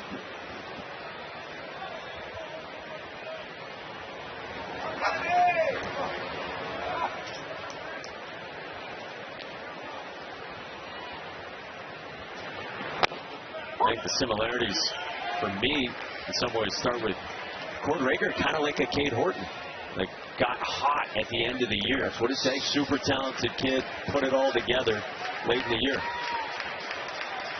I mean, that's what it takes here in Omaha. And really in postseason play is guys have to start to perform at a little bit higher level than what they have all year long. Certainly Oklahoma fits that bill. Hines puts it away on Gamble for out number 2. Well, the Cubs are in San Francisco to take on the Giants tomorrow at 3 Eastern on ABC. You can also stream it all on the ESPN app. Now, calling that game is David Ross, former Chicago Cubs manager, longtime MLB catcher. He also played in the College World Series twice, and he has his eyes locked on this game because Alabama pitching coach Jason Jackson is his best friend. They've been best friends since 3rd grade. That photo on the left there was when David won the World Series with the Red Sox back in 2013. And Taylor single into center here from Brendan Brock, and Dave LaChance scores on that bum wheel. Makes it 7-0 Oklahoma. And these are important runs as well. You know now the big lefty is going to be out of the game, so what do? You continue to add on.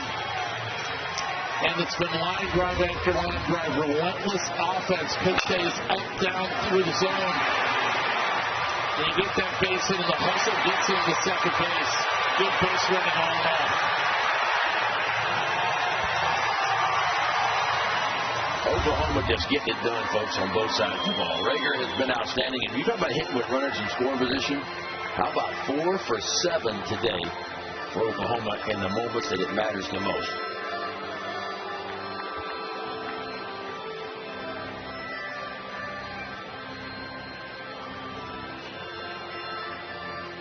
Jason Jackson, who Taylor was just talking about, out for the visit. Evan Steckmesser and Sam Mitchell. And Evan Steckmesser ready to enter this ball game. Insurance for Oklahoma in the 8th on day 2 at the Men's College World Series. This College World Series is presented by Capital One. What's in your wallet?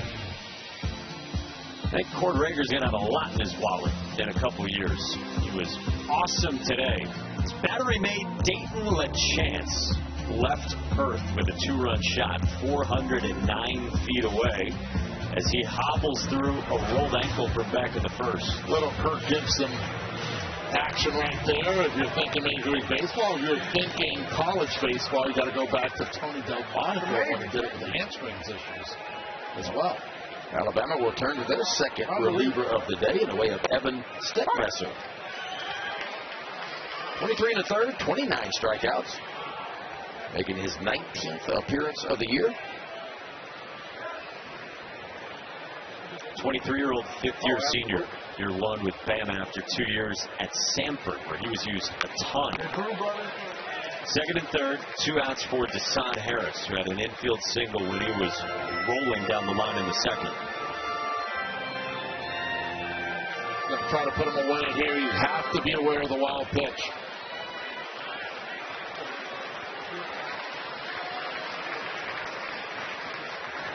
Inside. Steckmesser has the highest chase rate on Alabama's pitching staff. He gets the most swings on pitches out of the zone. And he's got the best swing and miss rate, too. Big misses, too. Fastball, breaking ball, and a changeup.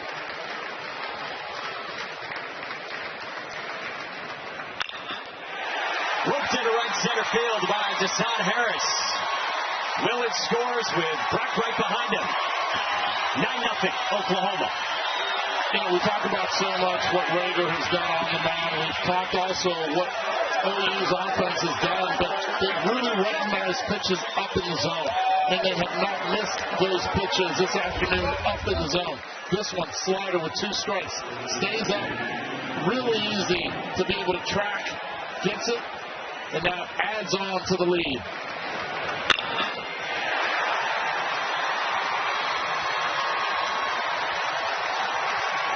Two-hit day for Deshaun Harris.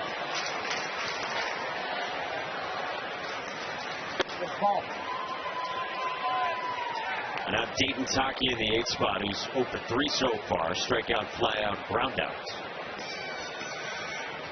Does 9-0 change your calculus pitching-wise for Oklahoma? I don't think so. I still want to get some of my leverage guys in there just to get them a little bit of work with the offense. Now, if Oklahoma had to turn around and play again tomorrow, I might think a little bit differently. But with the day off, no, I still want to get some of my high leverage guys in the ballgame. Saw LJ Mercurius just sitting down after he got up earlier. Oh, he's ready. He's been ready. Are you okay with that? 9-run game that he's the guy you go to? Yes, I'm okay with it. This is a College World Series, and you cannot assume anything. Get him in there. Let him get a feel for it. 3-1. Don't let that pitch count get up in too high so he can be available for multiple innings in a couple days.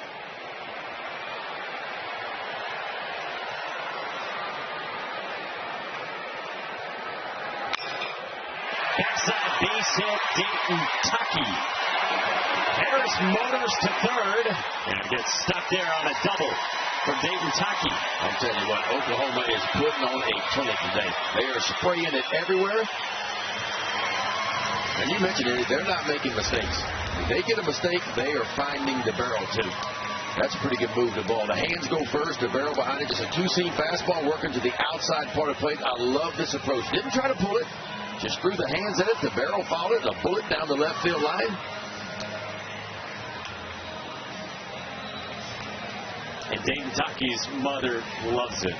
If you did not know that Dayton Taki was a left-handed hitter, and you look at the chart, you would think he's a right-handed hitter. The power that he's displayed during the regionals and super regionals have been special. Kyle Branch had it knocked down by Jason Torres, who got to his feet to end the inning. 4 runs of insurance for Oklahoma.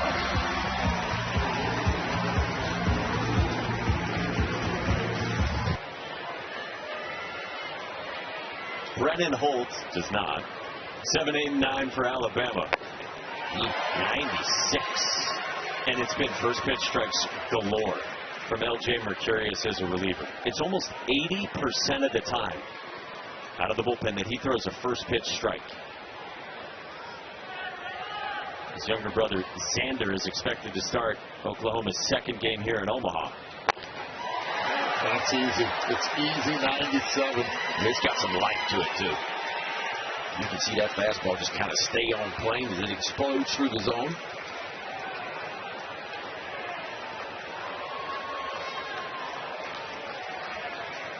Pairs the heater with a good changeup. Just missed with 96. That might be one where the catcher's target was elsewhere, and that kind of changes the odds. The umpire sees you reach all the way across the zone like that, because you can see the chance was set up on the outside part of the plate. He had to reach all the way across to the inside part. If he'd been set up in there, I think it's probably strike 3. Ball. Watch where the chance is set up. See him on the outside edge, and then watch where he has to reach. And the umpire sees that reach. And that's just enough sometimes for an umpire to say, nope, that's a ball.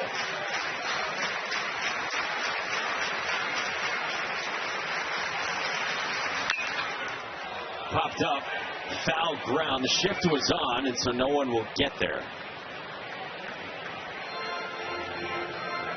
Camden Johnson was playing near short instead of his normal third base spot. LJ's like, all right, what are we going to do? There's Xander Mercurius, true freshman. And he's in line to start on the Monday. That's the plan for Skip Johnson. How fun for these two guys to do it together. Yeah, Has to be. LJ told us the other day, I wanted to see better competition. Nothing against his time at UNLV. But stepping up into the SEC. He said he wanted to go where he could join forces with Xander. On the ground, backside base hit, a shift beater from Brennan Holt to get the leadoff man on for Alabama with its 4th hit. Good piece of hitting down. Pitch down in the zone, 2 strikes. Let it get a little deep. Hit it where they need. Third baseman playing a little bit more towards the shortstop side of it. A lot of room there. Yeah, Brennan Holt's bounced around a lot in his career. 5th-year senior, originally from Baton Rouge. He's gone from LSU to Oklahoma State to South Alabama and now to Tuscaloosa. Strike 1 to start out, Luke Vaughn. 0 for 2, 2 groundouts. 1 to short, 1 to second for the 8-man in Alabama's order.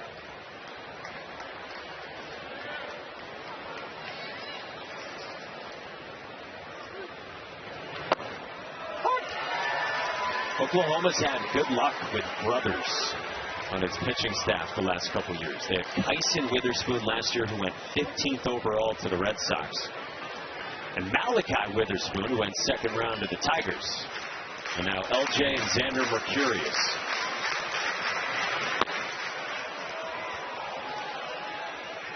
We asked Xander for a scouting report on LJ. He said, he's been pretty nasty recently. But if he leaves his fastball up, he can get in a little bit of trouble.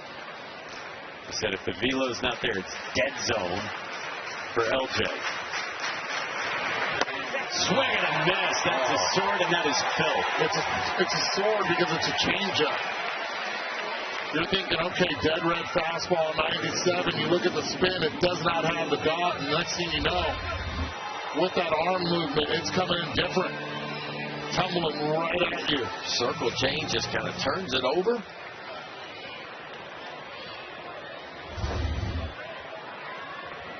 So 1 out, 1 on, and Peyton Steele.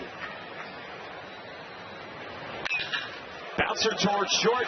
Jackson Willits, the flip. Kyle breaks the turn, and it's 2 for LJ Mercurius. Rolling along like he has been in relief. So the 9th inning next in Omaha.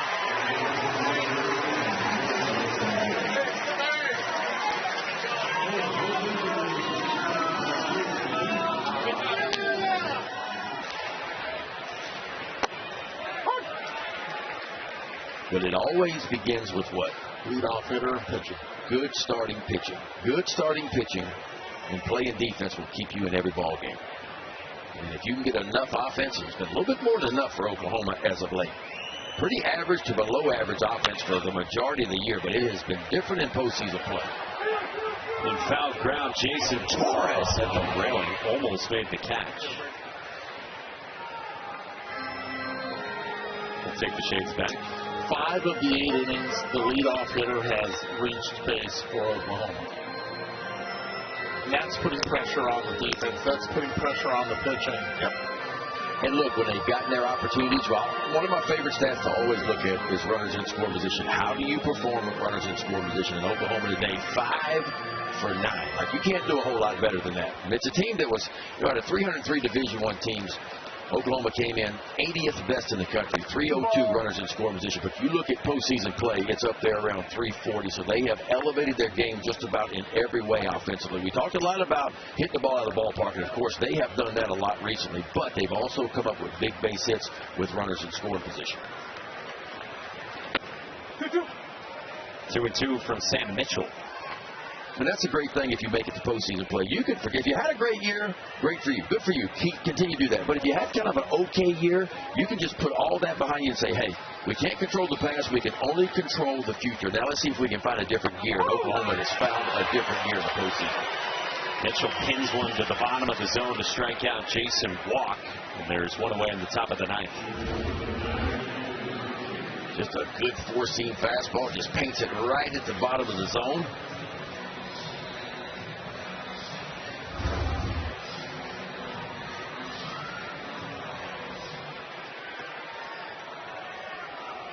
Now Camden Johnson. How about the Alabama side of things? I think Oklahoma, they went to work early. They got 2 in the top of the first. They ran into a really good starting pitcher. What you see from Alabama, and how do you forecast what's left for them as they would stare down elimination games? The top of the order has to produce offensively. They have to be the ones. It all starts with Fowler. Fowler can start getting on base. Justin LeBron, who was very impatient early, saw 3 pitches, 2 outs in the first 2 at-bats. Hasn't been able to do much, and then you've been able to control Neal. Those guys have been at the center of their offense when they've been able to win ball games. Little roller from Camden Johnson into the shift. And that's handled by the third baseman, Jason Torres, for round number 2. Yeah, it'll start with Zane Adams, though. Zane Adams, started game 2 of the regional, game 2 of the super regional, so it'll be big for him. He'll have game 2. I feel like he will. It'll be up to him to go out and maybe stack some zeros early. And that's what Oklahoma did in this ballgame. I mean, they punched first. They punched off on 2 runs in the first inning. Didn't score a run in the second, but then another one in the third inning. So Oklahoma got out quick in this one. So it's going to be up to Zane Adams to maybe stack a few zeros early and give this Alabama offense a chance in game 2. Dayton LeChance bats with 2 outs here in the 9th.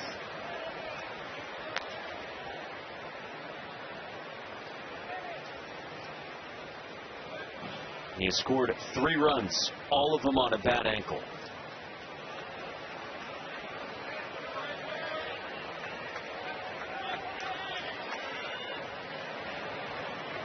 Dayton LeChance caught a pop-up from his catching spot and foul ground in the 4th. And it looked like he was like, yo, Cord, can you just strike guys out? Yeah. I'd rather not move around a whole lot. Once I have to gently jog around the bases with a home run. Watch how methodical he is at the plate, understanding where his hands are at all times, slowing everything down. Right there, just was anticipating a pitch to be able to catch him from, committed to it before the pitch was even released. So you're asking the umpire there, was that ball low? It's very low. I like his routine, though. He kind of gets his hands where he wants them. He'll stare towards the first base dugout. See him kind of stare right there, and then he puts eyes on pitcher. He's ready to go. 2-2, gentlemen, 2-2. What are his next 48 hours going to be like with his ankle? Therapy, ice, contrast. The first thing he's going to do is get an X-ray, make sure everything's okay in there. But after that, you're going to have to treat that aggressive. Yeah. But the contrast is going to have to happen sooner than later. The idea is going to be to get the swelling out of that thing, because I'm sure it's going to have a lot of fluid in it, a lot of swelling, and find out a way to try to get some of that swelling out where you got some mobility in it. Don't run. Still got hard contact. Lumbers down the line as Torres throws him out. And the rest process almost there for Dayton LeChance. Last licks for the Tidehouse.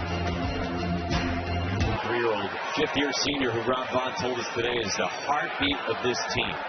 He said, our team goes as Bryce goes. Cues 1 foul.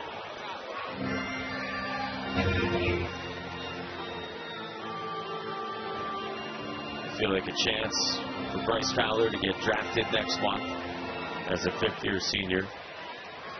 Kid who loves the bright lights. We're hoping he has a good long stay here in Omaha. And if he doesn't get drafted, look, he's going to get an opportunity to play professional baseball. The skill set is there. Just a matter of getting that opportunity.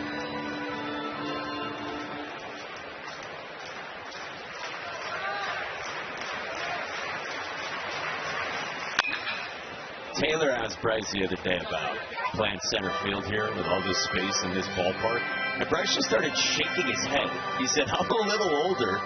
I got to get the joints moving here.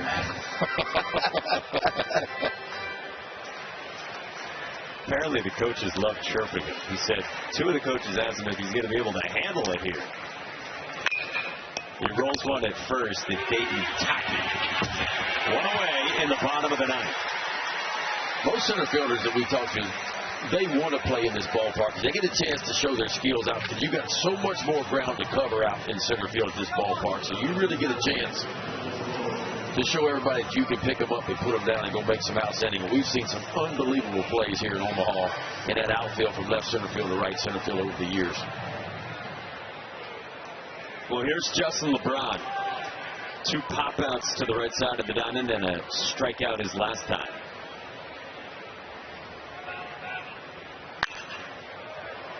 By the way, we were wondering about LJ Mercurius and how often he's done this. This has been really efficient, 16 pitches, so you hope to be able to bring him back, and certainly will be able to on Monday night. He's gone back-to-back days already in the NCAA tournament. Back in the regional, 3 innings one day against the Citadel, and then 4 innings the next day against Georgia Tech. Oh, that's that changeup. See the wiggle from the chance. That's so hard for a hitter to adjust to, because the fastball went up to 97. And then he takes about 10 miles an hour off. And it's not just an off-speed pitch. It's an off-speed pitch on the outside edge. 0-2.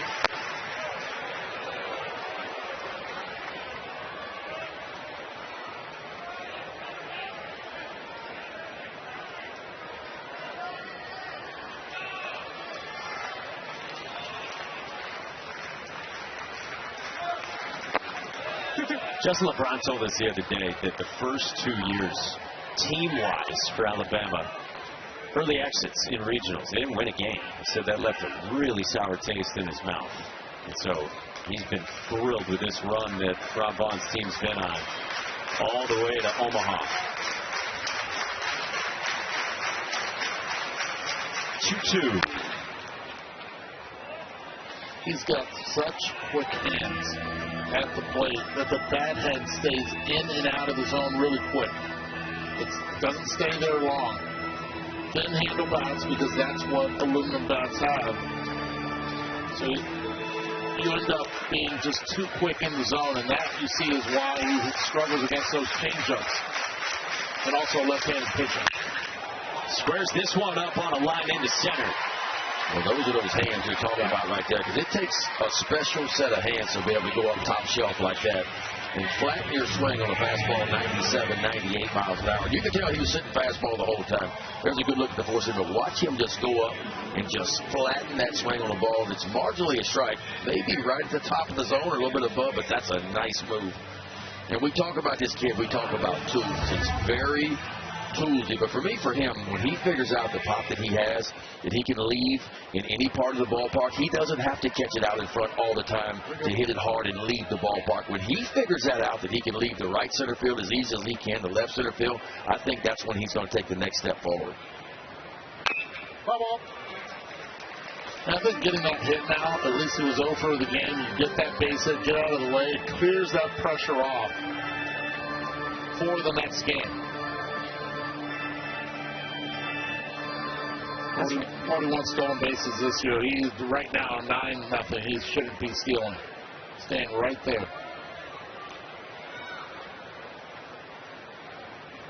That's the way.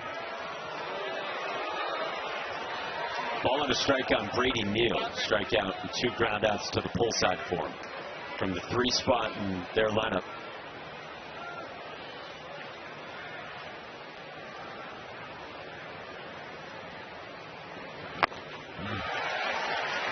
That's a difference maker right there, folks. You got to get your foot down as a hitter. You got to get going when you're seeing 97, 98. When he can pull a string like that. And again, it's not just an off-speed pitch. He's placing it perfectly on the edges. Time to elevate the fastball. No chase from Neal.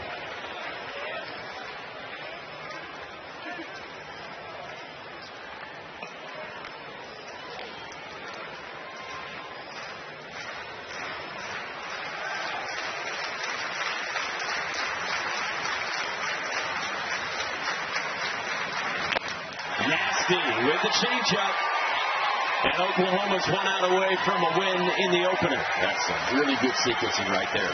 Changes the eye level with the 4-seam fastball. Didn't get the swing and miss he wanted, and right back to that death ball. That changeup just rips it, turns it over, and fades it down away from Brady Neal.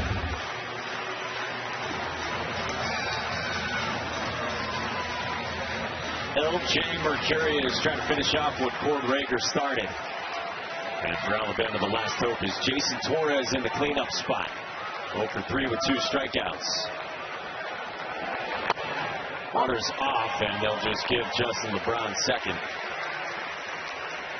By the way, if you're peeking ahead for Oklahoma, Texas swept Oklahoma back in March, and Oklahoma did not face Georgia at all this season. 2 possible opponents for Monday night. Well, I think the big story is going to be the man behind the plate. Will he be ready to play? Once that tape comes off that ankle, this is where the trainers really have to get it done. I know the will be there.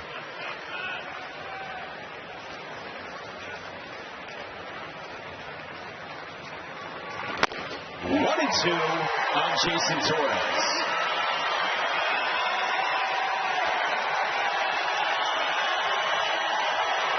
Stay up there, Ben. I think you got options. I would stay up there one more time and then maybe go to the changeup if I don't get the swing and the miss.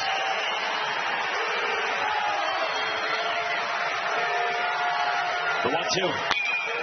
In the air, right field, tailing down the line, and that's what's stopped.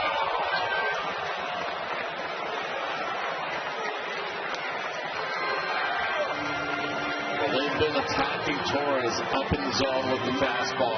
Rager did it, showing him some spin late. But I like that approach right there, right? I mean, he's thinking about the changeup in the back of his mind. So he was late on the fastball, which he should be, to have some back left for that changeup. So the approach is good. I don't think you need to throw a strike here. I like the changeup down, maybe fading below the zone. Maybe you get the swing and the miss you want. That's 2-2. The entire fan base trying to will the end of this ball game.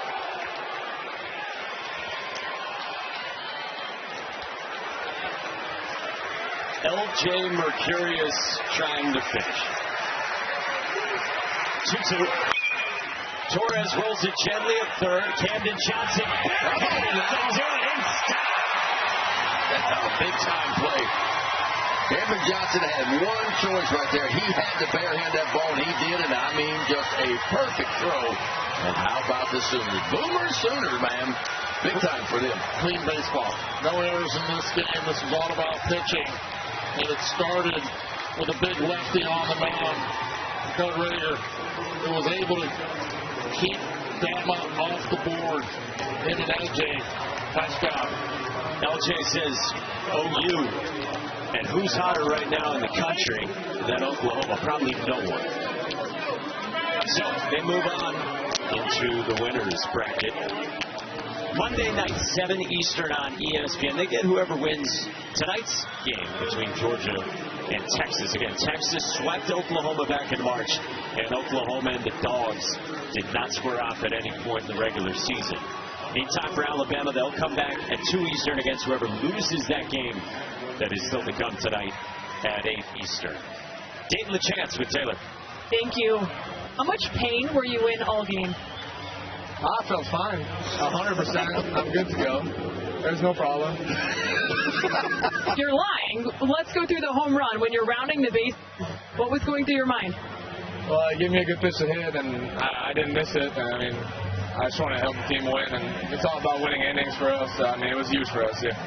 Rager, 7 shutout innings. What made him so effective? I mean, he attacked. Every inning, that's all he does. He just attacks, and he's confident on the mound. That's all we need from him right now. How do you utilize that breaking ball with him? I mean, you can use it anytime you want. You can throw a strike and whenever you want with it. So, I mean, he's nasty, man. That's why he's the best pitcher in the country. Best pitcher in the country for sure. Back to the home run. You told the coaches after you had hit one, the floodgates were open. Why is it with you that way? I don't know. I guess it's a feel thing, but I mean, now the flood's open, so it's going to keep going. I'm so happy you're not in pain. Thanks for the time. Guys.